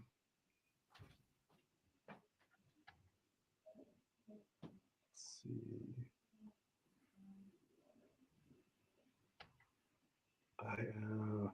All right, I'm going back to some of the ones that came on before Mondo came in. I'm Chunk. How you doing, Forrest? Nice to see you again.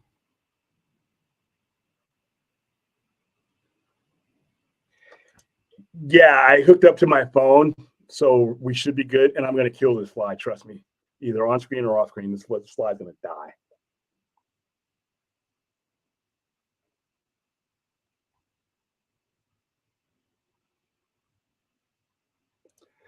Yeah, I think the Blue Beetle. They didn't spend a lot of money on it, and I think the demographic, us brown folk don't get a lot of movies with us in the headlines. So black folks and Latin Americans are going to go see this because, like I said, it's we're not the overwhelming demographic, but we'll be enough to bring it to even. All right. So okay, I think I'm caught up with the back server. So now.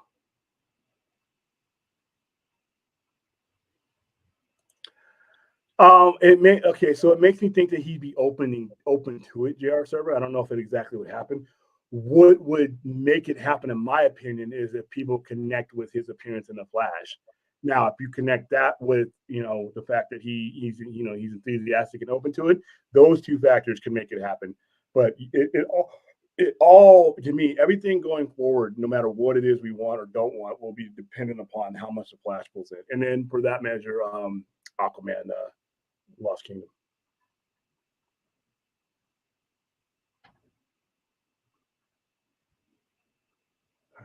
So I'm trying to speak to.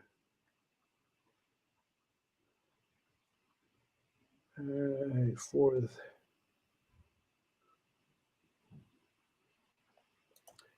Yeah, we addressed this. Neither one of us have a clue to why Roman won tonight. Maybe we'll find out more tomorrow at Raw.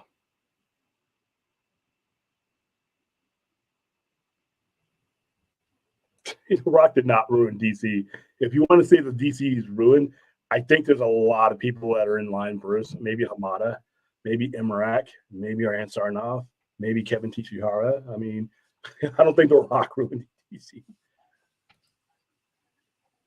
All right.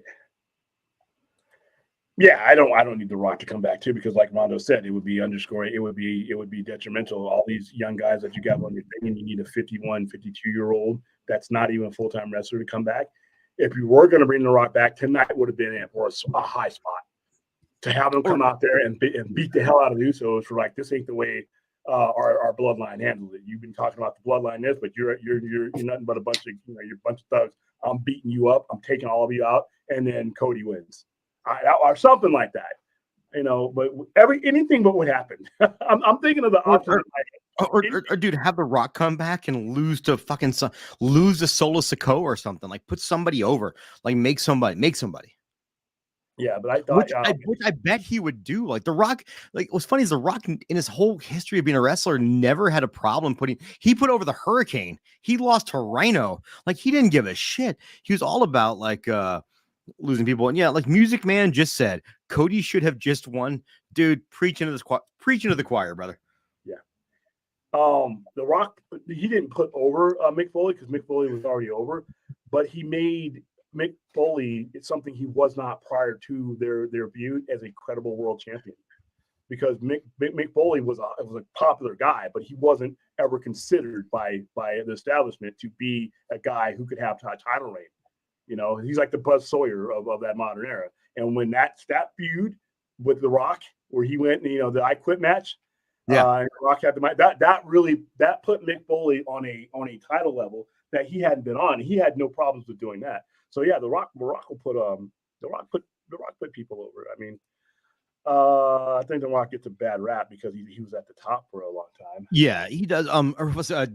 The Miz should be a Paul Heyman type.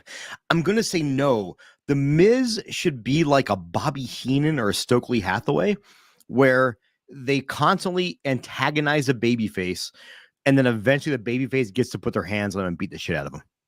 And that's his role. And that'd be a great role for him in any promotion. Like, if they want to do that in AEW, like sign the Miz and have him be a mouthpiece for somebody and eventually get his, I think that'd be okay.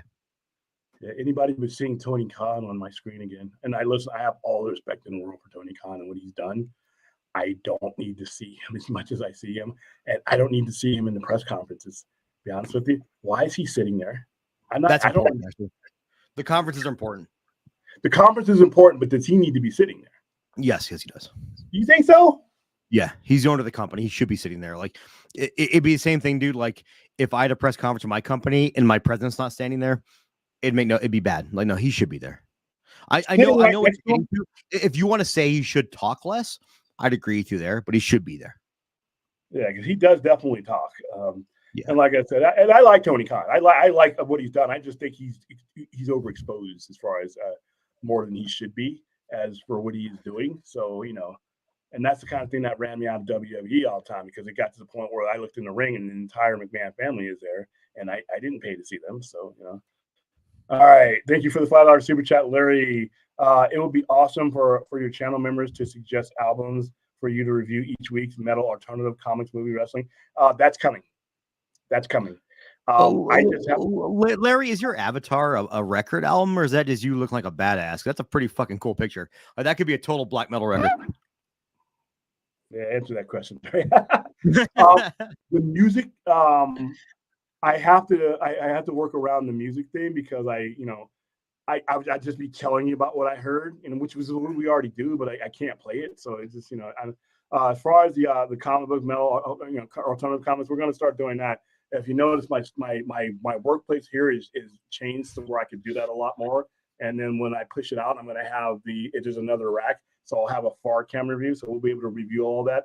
But the music is going to be the tricky one, simple because I can't play the music. I have to tell you what I think about. I'll take their suggestions, but I somebody suggested certain things to me before that I've listened to, but you just have to trust me that I really liked it. I can't play it, it's just because I don't want to get shut down. But yeah, we are going to be doing a lot more of that. I've been at this YouTube thing. I started a year ago, but I didn't really come into my own until about 6 months ago when I started upgrading all my equipment and stuff. So now that I feel a lot more comfortable, yeah, Larry, we are going to start doing a lot of that stuff. Mainly, we will talk metal alternative till the cows come home. We can talk about it. I just can't play anything but comics and movies and wrestling. That's what we do. So yeah. So thank you for the support, Larry. You can talk music without actually playing the music, like everyone. It's tough to convey to you, like, okay, the difference between pre-Black Album Metallica and post-Black Album Metallica. I will say, I'll mean? pick my podcast again, but on Dads from the Crypt, every week I pick a song related to the episode we watch, but we're deep in season 6 and the episodes are getting worse. Yeah, to me, it's like there's just a different sound I can't describe to you. You either have to be there, I have to be able to play it for you, and then I'll get shut down with a copyright strike. So dude, right. you gotta tell people just recommendations, man. Let them listen to and kind of figure their own shit out. But like, I understand that my tastes are generally way rooted deeper in the underground than most people's are. So yeah, we've done it too. Like I said, we had a stream that was only supposed to last 45 minutes. One of my ones I call Midnight Express because it's supposed to be like an express version of it, and we started talking about Black Sabbath or something. I think it was Larry that started us down the rabbit hole, and it ended up adding another 90 minutes to that what was supposed to be a 45 minutes. Before you ask Anthony's question here, have you heard T-Pain's cover of War Pigs?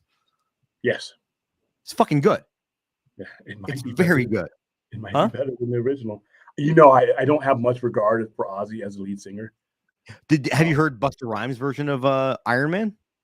Yes, I had that. I thought that was a joke at first. No, it's not a knock on Busta Rhymes because Ozzy was involved in it too.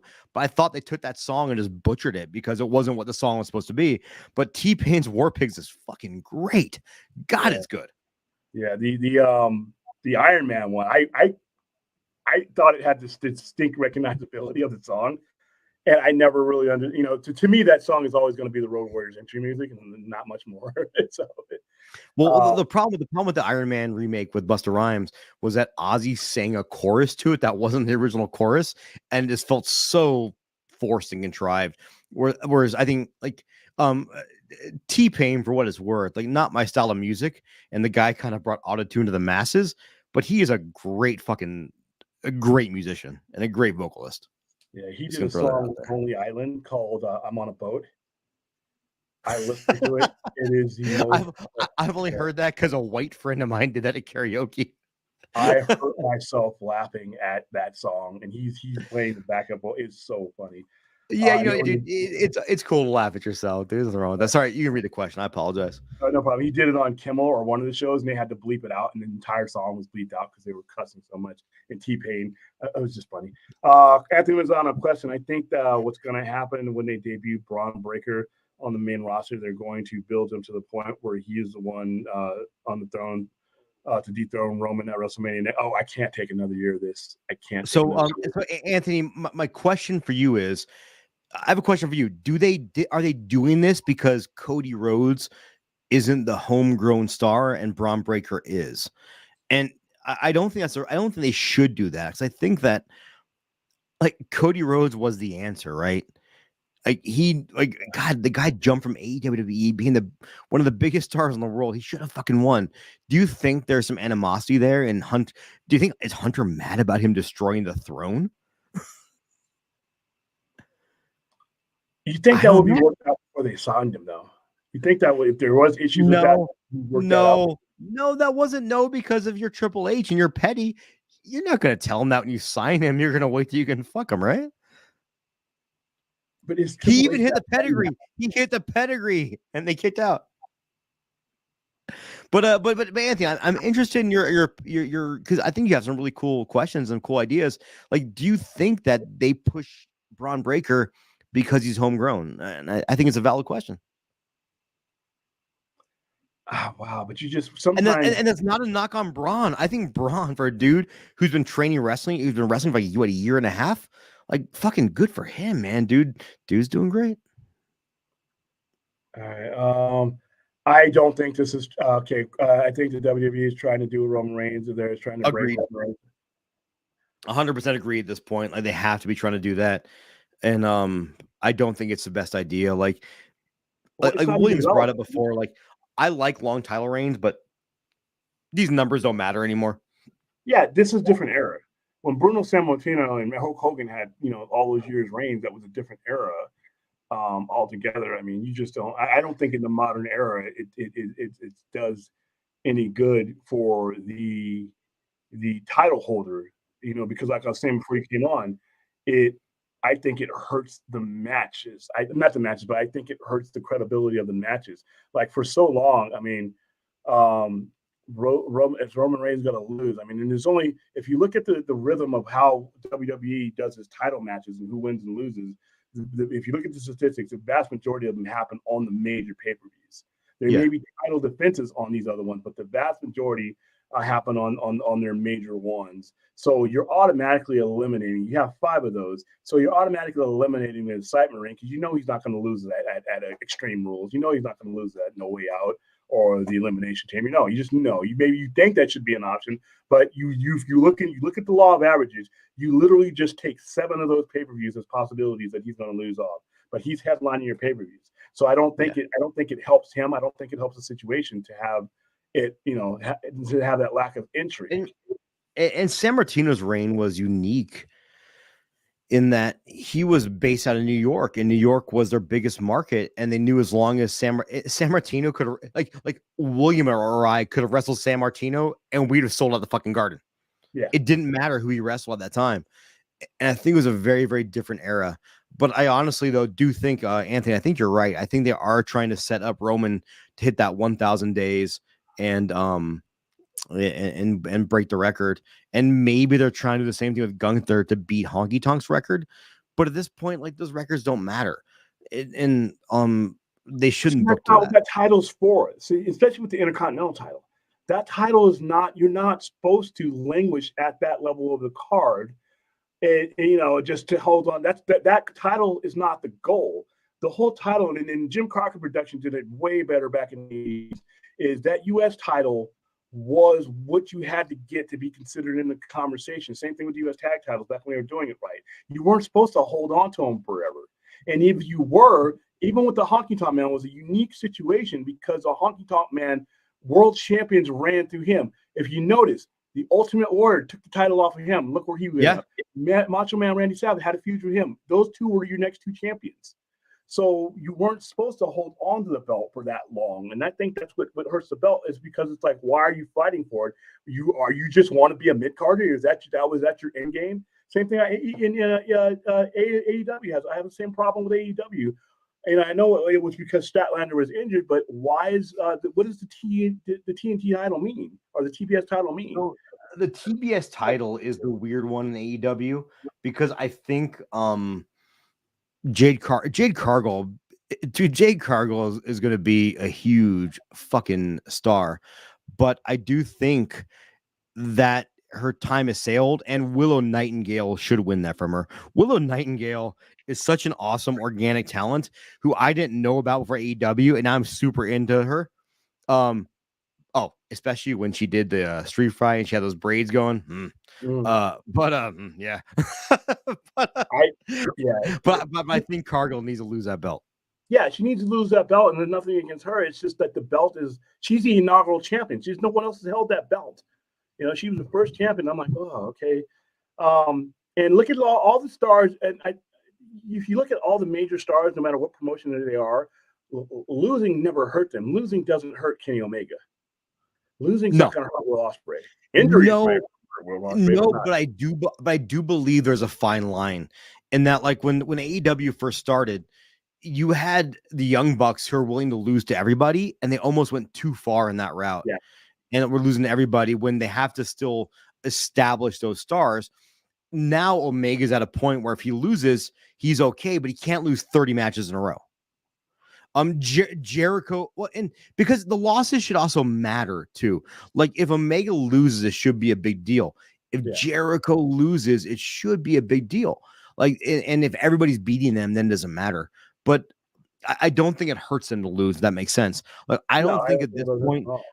Like I think Roman needs that first big loss so that way he can go back and revisit the Sammy feud in 6 months, and then if Sammy beats him, it makes sense and it matters. It also matters where it happens, like at WrestleMania. I mean, it's like that's where this needed to end, and I think that would have heightened Roman Reigns losing at WrestleMania would not have hurt Roman Reigns at all. Roman Reigns losing at WrestleMania would not hurt him at all. So let me get his comments real fast. I don't mean to take over from William here, but like I'm dude. By the way, William, I love talking to you about pro wrestling. I just love talking to you. By the way, we should talk more, William. We should. I try to get you on, dude. We fucking live like 4 miles from each other. We can hang out at any time, William. I'm on vacation all this week, so yeah, we got to get together. Dude, William, I've known you. At this point, I've known you for most of my life. Well, you met me. I met you in 2001. I think you were just 19. I've known you for 22 years. Fuck, dude. Oh wow, now I feel young. Thank you. Now I got to go put on some Ben Gay now. Okay. I'm gonna tell a story where I thought you were a terrible human being at first because I thought you were just mean, and I was like, oh wait, no, this guy's like the best guy I've ever met. Mean guy. I mean, you care. Like I said, I always tell the story when I first saw you. I'm like. I try to crack a couple of jokes, and I'm like, okay, this guy's not having it. Let me go. And then I thought you were being mean to my girlfriend, who I eventually married. So, oh no, we had a weird sense of humor. We still to this day we do. So yeah. No, I still joke with Kel that like I'm better friends with you now than she is. Just saying. I know, which is weird. I'll do it every time I go and see you though. She's like, "How is William doing?" Yeah, you should fucking talk to each other. I'm just gonna roll here. Larry says T-Pain is awesome. He can sing like a motherfucker. Aaron says, do you think Cody will ever go back to AEW? Yes. I think when his contract's up in WWE, he goes back to. I think he's just gonna be that guy that every contract cycle he bounces back and forth. More power to him. I think it's great for the business. Actually, he's got a lot of time for his career too. So, do you remember Fully Loaded 2000, The Rock versus Benoit? Dude, I remember like really wanting Benoit to win the belt, and then he said Mick Foley restarted the match after Benoit won, and being really upset at that.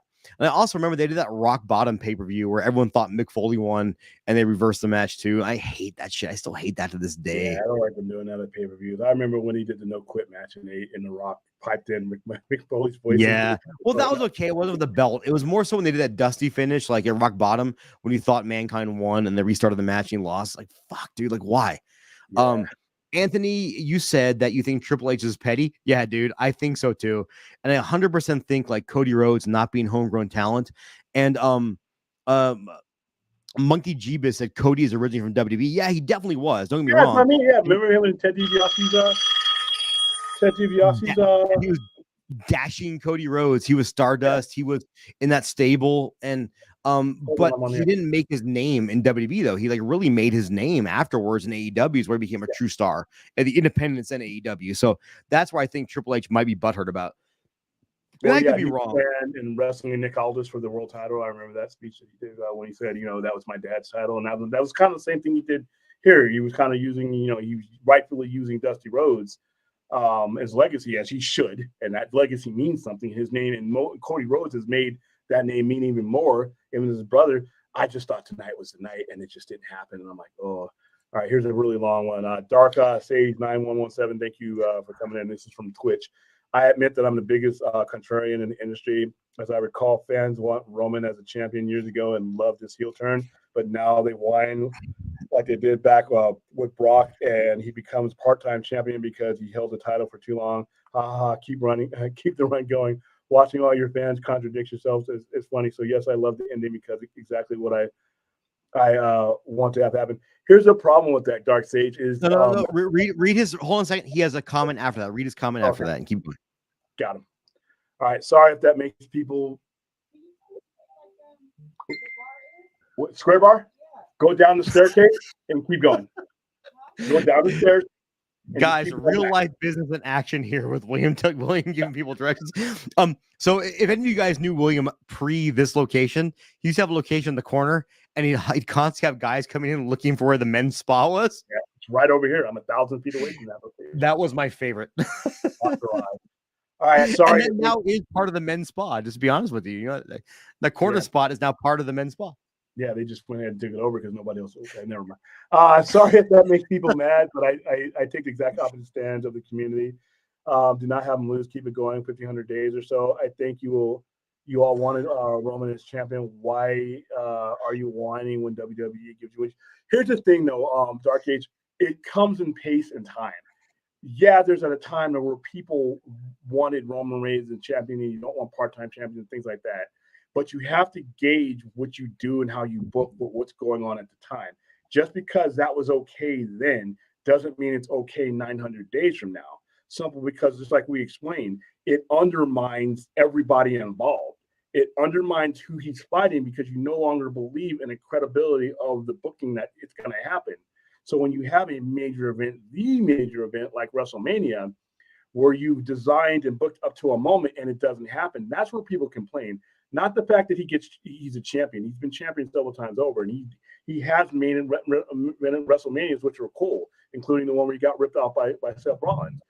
If you're booking, you have to take a look around you and look at what's going on and what people are reacting to and things like that. And if you're going to build up something, you have to have an end to something, or otherwise this hurts their buildup to other matches.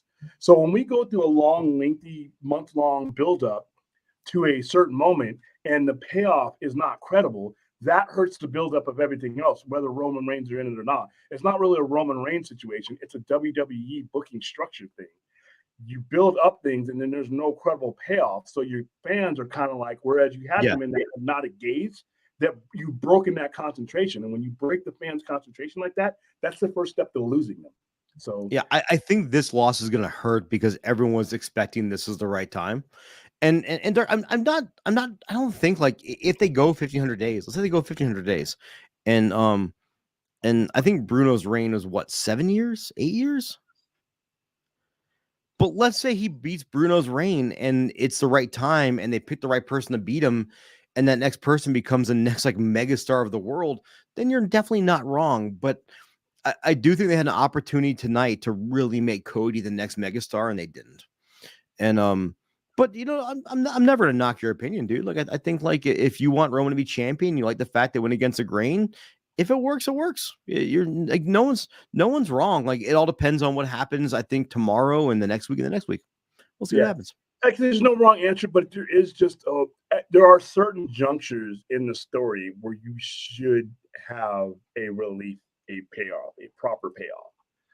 Yeah, you can swerve the fans, you can screw the fans, but you also, for the majority of the times, you have to give them a credible payoff, or else it hurts your storytelling apparatus going forward. You know, and it doesn't matter who it is. It could be Roman Reigns, it could be anybody. It's the next guy you're booking. You're not just booking for the guys that are in front of you right now. You're booking for the credibility of those next two guys that are going to occupy that space, and whether you're going to be able to credibly push them or not without wearing things out. And there was a time and a place to swerve people. There is. I agree with you 100%. Dark Sage. Tonight was not it. Tonight didn't need to be a payoff, in my opinion. Yeah. Anthony also asked, like, if WWE brings back the Insurrection pay-per-view, fuck, dude, I just lost it. Since WWE is already putting on a pay-per-view UK, Where would you guys like Insurrection to be? Dude, we're able to make money. Like, I think it's cool they're going more global. Like, Nick Khan is a fucking genius of business, like smarter than I could ever imagine. So he's gonna put on shows wherever makes him a lot of money. And I don't care where they are, as long as they're good shows. Yeah, because I can't attend. I shouldn't say I don't care. I'd rather they not be in Saudi Arabia due to their history of just civil rights abuses and their hatred of women. I'd rather they don't do Saudi Arabia shows. Like, that's just uncomfortable to me. But I am we're not the purchasers. They won't end up being the purchasers. Yeah. You Do the challenger Logan Paul, Sol Sikoa, Carmelo Hayes, Sami Zayn, or Cody again? Out of those ones you mentioned, probably Cody again. Realistically, it got brought up earlier. If I was going to do another challenge, I'd put Cody in the back burner at this point because I think he lost momentum coming into this. I would probably go. I'd probably go with Jey Uso because they kind of are planting those seeds of him being unhappy with Roman. Just go with him. Or someone brought up earlier Braun Breaker. That could work too, although like I think they just beat him and that may not be the best. Like, I don't know where they go. And I think they kind of I think the idea of Cody being champion, he'd have so many fresh challengers and it'd be fun. It just reset the landscape. Tonight would have reset the landscape, and it just didn't. $5 super chat from me. Thank you for the support. Imagine Reigns has a Moolah title reign of 28 years. No. Dude, H. Bart, you must be loaded, dude. Like, William, do I get a cut of this? No, I don't think I get a cut of this. Is not good. Okay. For the network, so. Dude, like if you know what, in 5 years from now, like, hit me up if he's still the champion, I'll give you back this $5. Like, I hope not. I really hope that that's not what the case is. That would I mean, like I said, I think this should have ended tonight, and it really 28 years.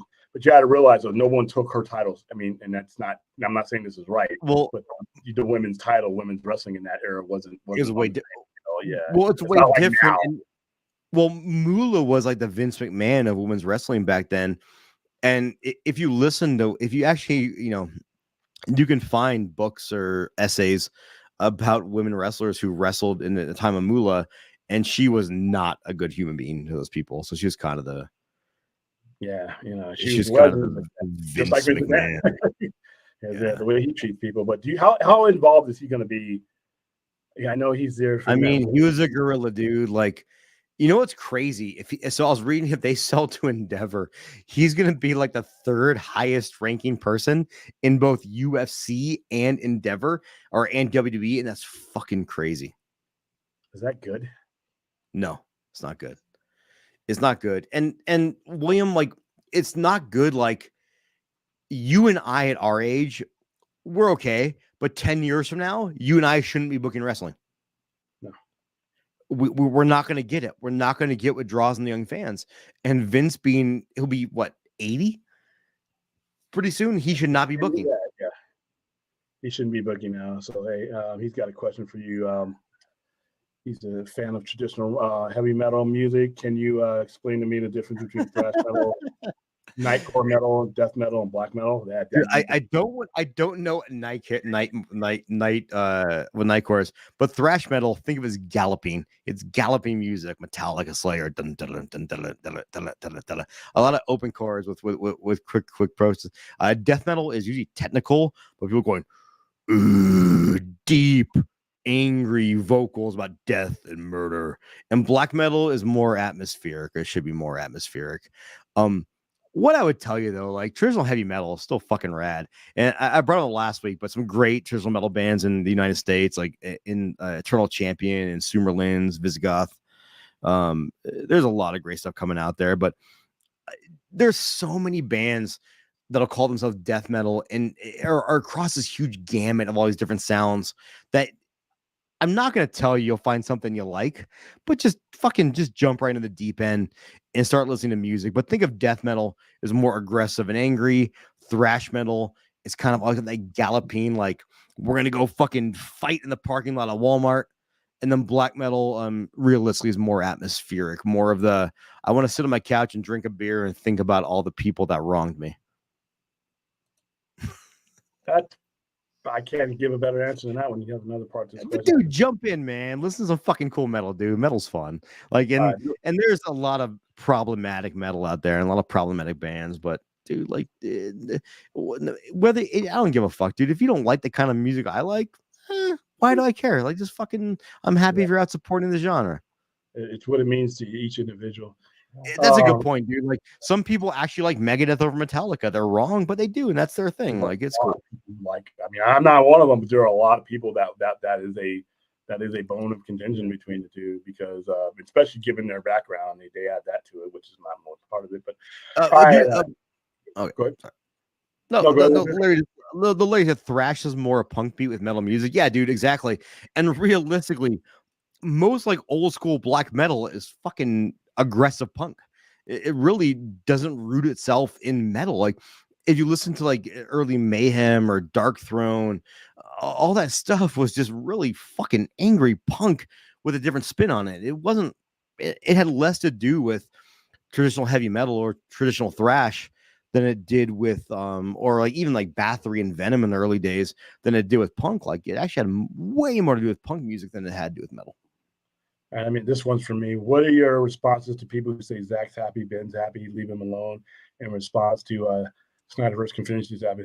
Okay, first of all, Morris? Zach Morris? No, we're talking about Zack Snyder, and this one's more toward me. Sorry, first of all, most of the people who say that shit don't know who's happy and who's not. They don't know that any more than we do. And there's nothing wrong with a customer asking for more of something he liked. I don't care who's happy or not. I mean, those guys don't have to make it. And most of the times when people take quotes and say, "Well, Ben's happy, we should leave him alone," what someone says one day on an interview in one situation, and what they say next week and they're a different situation is two different things. You guys are holding with these guys' quotes like they're gospel. Things change. It's like I always told you guys. I'm never going to go live in a place like Kansas or Alabama or places like that in the Midwest or the South. Nothing against those states. Nothing against those states. I'm city folk. I am city folk. I like my smog. I like my metropolis. However, if somebody came to me and said, "Hey, William, I'm going to build you a mansion out in Alabama. I'm going to pay you $25 million a year. I'm going to give you food and clothing and allowance. I'm going to give you everything you need to do." Guess what? We're moving to Alabama. Now, when I told you that I would never live in Alabama, I'm just throwing out Alabama, nothing again. But when I told you I wouldn't live in that certain place, I was telling you the truth at that time. I meant it. But the situation changed when that suitcase of money popped open and there was all that green in there. So you guys say that these guys are happy now. That's great. But if somebody puts a good situation in front of them, they have the right to change their mind. That's all. So, yeah, that's what I would say to those guys who are always and two, what I would also say to those guys is, dude, if somebody wants to wish and hope that Zack Snyder does more DC films, let him. That does not hurt your world. Yeah, you are not a shepherd leading sheep to where they need to go. These are grown-ass men and women, and if they want to believe in the Easter Bunny, the Jockalopes, or that Zack Snyder is going to make more DC movies, they have the right to believe in all that as long as it's not hurting you. All right? I think people put too much time into trying to get people to believe what they want them to believe. I mean, dude, that's too much brain power. So that's my answer. Great Muda. I wish that the Great Muda would have had a WWE match during his retirement tour. Dude, like, I was secretly hoping that in the Asuka match, he'd just slide in and hit the fucking mist on Bianca. Yeah, instead of having her miss it. That was great. Seeing the Great Muda at the Hall of Fame, you guys know how I feel about WWE's Hall of Fame. I have absolutely zero use for it. I don't even think it should exist, but it's part of their act, so that's cool. But like I said last night, me and the Great Muda have wrestled the same amount of matches in WWE. Yet he's on their Hall of Fame. To me, that's a joke. And not knocking the Great Muda because Snoop Dogg and fucking Hot Dog Skin McGee, Donald Trump are all both WWE Hall of Famers as well. So they actually stood in a ring, a WWE ring, much longer than Muda did. So I mean, at least they're part of that lore. Great Well, Muta. so's Andy Kaufman now, and so there's been a lot of people Exactly. do. But I know what you mean, Guys, man. you see, those guys actually No, had like a place to play in WWE. Muta was everywhere but there. Muta having that final match against Naito and then calling out Masahiro Chono and having Masahiro Chono tap him out of the STF, that was fucking great. It was fucking beautiful. Muta's been sustainable great. And I understand him being in a Hall of Fame, but just not a proprietary one. I don't think if you had an AEW Hall of Fame, I don't think Muta should be there either. I don't think wrestling company should have a Hall of Fame like that, or that it should be regarded as anything more than just their own internal thing. You know? Wrestling fan or not, you should all go on YouTube and look up Great Muta scaring children. It's amazing. Well, he scared this grown-ass man when I watched him until Punk beat the hell He out would of just him. walk to the front row and just stare at the kids back when he was in, I think he was in Noah at the time. You know, it was great. Yeah, he was Great Also, Muta. Good. Speaking of scaring children, also look up Chuck Taylor scaring children because that's funny too. Oh, okay. I'm sorry, Larry. I do believe in the Easter Bunny. Thanks for a lot for ruining my entire life. No, I'm telling you that if you want to believe in them, you go ahead. But all these people telling us, you know, that there's no more Snyderverse and all this, they take time out of their day to utter those words. And I'm like, you just wasted your own oxygen. Because if I'm 50 believing in Santa Claus, you think you're going to change me? No. Maybe. Right? Did you see Violent Night? Because that was like fucking Santa Claus. We promoted that. I went to That's right. Santa Claus. Yeah, when they that scene where the nail. I we talked about that. I couldn't remember what scene you hated. I loved it, but it just shocked me. No, I mean hate as in a visceral reaction, I should say. Oh my God, I still believe. Okay, that's cool. Yeah, he's still out there. And like I said, for you might not be familiar with this, but like the whole Justice League thing, there are a lot of us that want to see the continuation or the completion of the story that Zack Snyder started. And DC has been poorly managed over the last 7 years, and we never got it. Now they're trying to move on. So a lot of these other guys are like, you guys should just move on this one. I'm like, why don't you go fuck yourself? I don't know. Maybe why does what I want or what I wish for matter to these guys? And then they call us toxic. I'm like, all I ever wanted to do is hand these people money. Every other industry I support, every other industry where I have my money out, that industry takes the money, whether it be music, whether it be wrestling, no matter what. When I had money in my hand, those companies took it. DC Films and Warner Brothers has done everything to not take money, and I've never seen that before. That's just kind of silly. So that's not capitalism. So, all right. So I think that's it. I think we're done. I think I got through all the questions we answered. Larry asked me my favorite underground hip hop artist, dude. I'm not gonna lie, in that I just kind of just randomly find stuff and people present it to me. So like my two favorite hip hop artists in the world are Deltron 3030 and the Gravediggers. Big fans of those. But I did write down the three you mentioned: Soul, POS, and Atmosphere. And I'll definitely give them a shot because like that's how I kind of find out about hip hop artists, is when people recommend them to me. So I really like that. So thanks, bro. Thanks. I appreciate that. I can see why they inducted Great Muta into the Hall of Fame because of the major influences of some of the guys that are in WWE now. Yeah, I think WWE is trying to be more global when it comes to their Hall of Fame. But again, dude, like here's the thing that, and again, William, like I'm gonna again, I get your stance of Hall of Fame. My stance of Hall of Fame is Coco Beware is in the Hall of Fame, and so is the Great Muta. They are not the same. Yeah, and there are some people that will never be in a Hall of Fame while they like Kenny Omega is not. You wouldn't put him in there. I mean, I love Stacey Keibler to death, but is she a Hall of Famer? No, she's not. No. Let's just be honest. She's not a Hall of Famer. Coco Beware is not a Hall of Famer. When Virgil gets in, he's not a fucking Hall of Famer. And that's my problem with the Hall of Fame. It's like if you have a pulse, you can probably get in. It's not exclusive. Like realistically, the best Hall of Fame is probably Dave Meltzer's Wrestling Observer Hall of Fame because he makes it really fucking difficult for people to get in. And while some people get mad at that, you guys also realize like a Hall of Fame should be really hard to get into. Yeah, it shouldn't be easy to get into.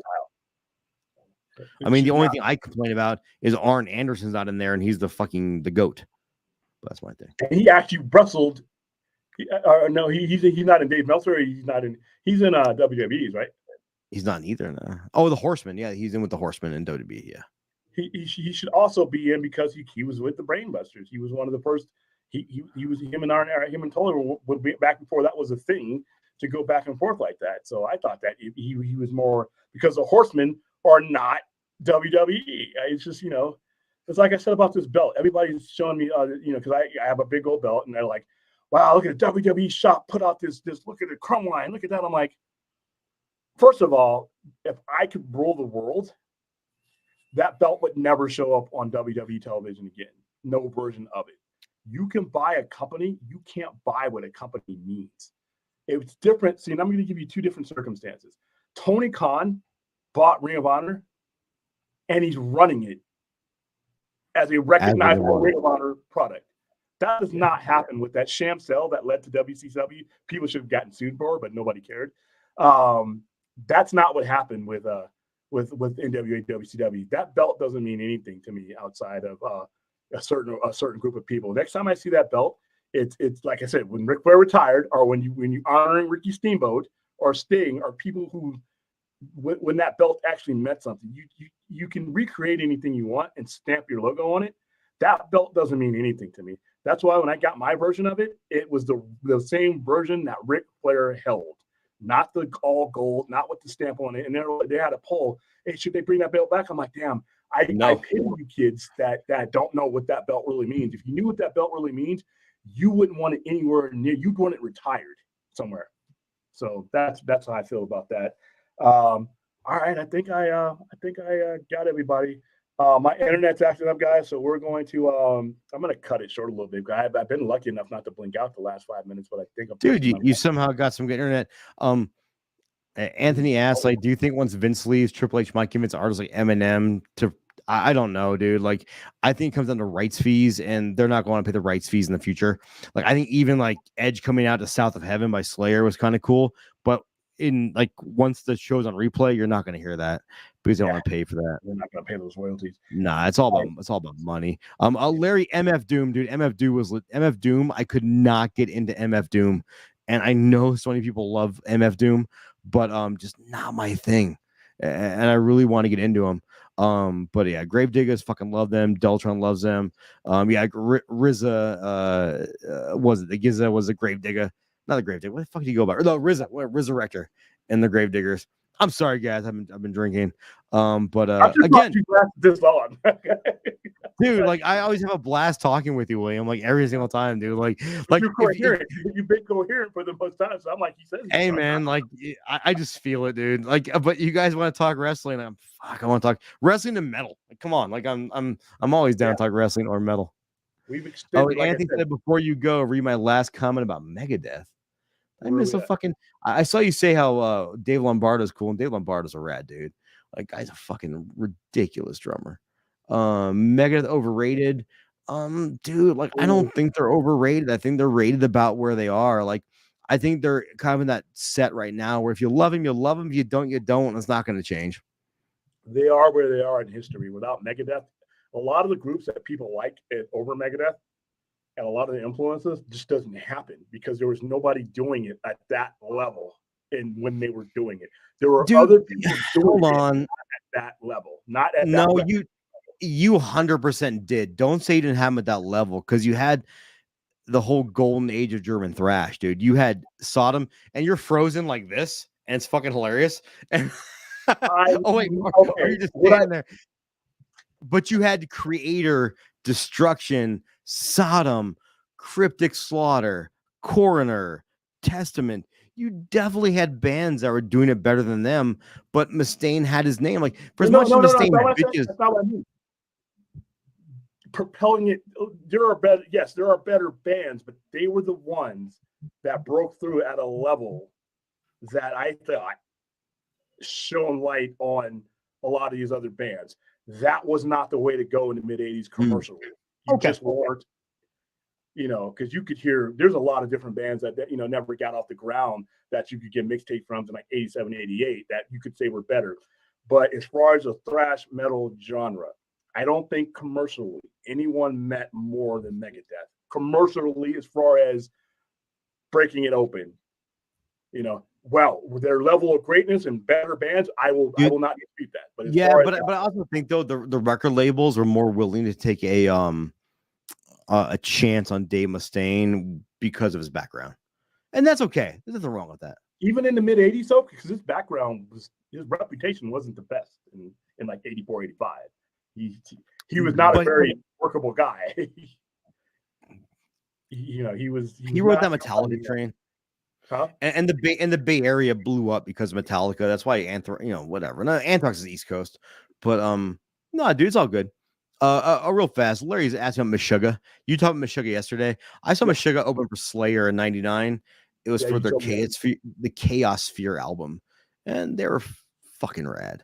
Not my style. Like, I don't like that Djent style, as they call it, but they were incredible live. A great live band. All right, Scorpions over Megadeth. That's two different worlds right there, man. That's like, I mean, that's I like Scorpions, but I can't. Those are two drastically different bands. But hey, dude, there's a great podcast about how Winds of Change was written by the U.S. government as Russian propaganda during the end of the Cold War. But it's a real cool one. Yeah, I'm a Slipknot fan. Bill Burr, like, it's interesting because he'll always talk about metal bands, how much he appreciates their drumming. And yeah, he did one time do a rant about how much he loved.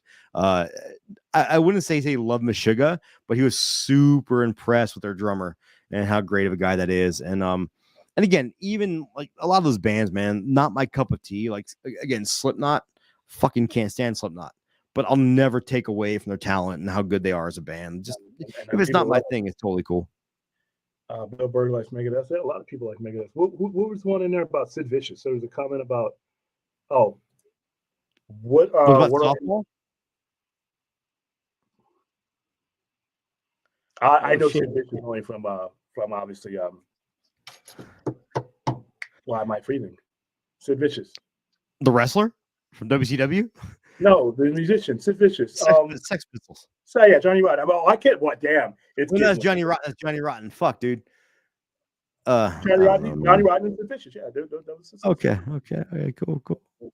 The worst ending to a band ever. Dude, a Slipknot fan. Gene Hoglan is the fucking best. Dude played drums for Old Man's Child, for Death on the Symbolic record. Played drums for. He's actually Dave Lombardo's drum tech for forever in Slayer. I actually saw him when actually met him when Slayer did their 2000 right before the pandemic in 2020 when they did their over Thanksgiving. They did their last show here, and Primus opened. Fucking hate Primus. And Ministry opened. They're okay, but Gene Hoglan was hanging out by the beer cart, and I met him, and just the nicest fucking guy. And the Atomic Clock. He's called the Atomic Clock for a reason. Also, Strapping Young Lad. He played in Strapping Young Lad with Devin Townsend. Just one of the best drummers to ever fucking pick up sticks. Like, unreal. And then he got replaced by Richard Christie from the Howard Stern show, who also played in Burning Inside, and also I think he only played on Sound of Perseverance. But great bands. Also, my fan Primus is cool. Primus live, dude. Like, just because you're fucking playing live doesn't mean you have to turn to a jam band. Jam bands are the worst. Like, I just can't fucking get into jam bands. And like, yeah, I get your Primus, but you don't need to fucking play a 13-minute version of Jimmy Was a Race Car Driver. Wow. Sorry, dude. I'm like taking over your podcast here, just shitting on music. Next time I expect an hour and just listen. I got to listen to a little bit more to even give you 10 or 15 minutes on them. But you know what? I'll get there, Larry. I'll get there. All right. Yeah, it's funny because being a band I don't love, Meshuggah was so. They're one of those bands I go like. I don't think they get enough credit because I have friends that are in that work with Apple that are like into that Djent style and they don't know Meshuggah. And I was like, why the fuck do you not know Meshuggah? God damn it. All right. And Larry introduced me to them, so you know. All right, Anthony, I'm gonna answer the last question for you. My favorite rock singer based on their crazy range and high notes. There is exactly one answer to this question. And it is a motherfucking King. It is King fucking Diamond. Period. Best rock vocalist, metal vocalist of all time. No questions asked. A very close number 2, William. Ronnie James Dio. Ronnie James Dio is number 2 for me as well, but number 1. Oh, who's number 1? It's Freddie Mercury. Oh, dude, you're not wrong. You're not wrong. Freddie Mercury is unreal. Yeah. So, and like I said, it's just it's been my entire life of trying to. I've never heard anybody that was able to match that range. I feel bad for Adam Lambert. He does the best he can, but he's literally in the footsteps of a god when it comes to range like that. So, all right, guys. I am going to go ahead and wrap it up. I know for those of you on the East Coast, we've already ventured into the overnight, so we are good there. And sorry about my internet issues throughout the show. I will be screaming at Cox and getting more refunds from them tomorrow. And hope you guys enjoyed WrestleMania. It was a solid pay-per-view with a shitty ending, but hey, you know what? That's for the price I paid for Peacock, I don't feel as bad as those people who were at SoFi and paid all that money for possibly the outcome that they really didn't get because the looks on their faces were a little bit stunned. But we'll watch Raw tomorrow and see where it goes from there. Always a good conversation with metal, comic books, everything we can throw into the sun. We do, and we did it here today. Thank you for Mondo for popping in, inebriated or not. But that is it for tonight. I don't know if I'm going to be on the air tomorrow, but I know that we're going to stream at least 3 times a week, and then we'll do our 2 overnight shows and our Star Trek show, and they'll all probably turn into metal shows and wrestling shows anyway. So I'll see you guys on the other side.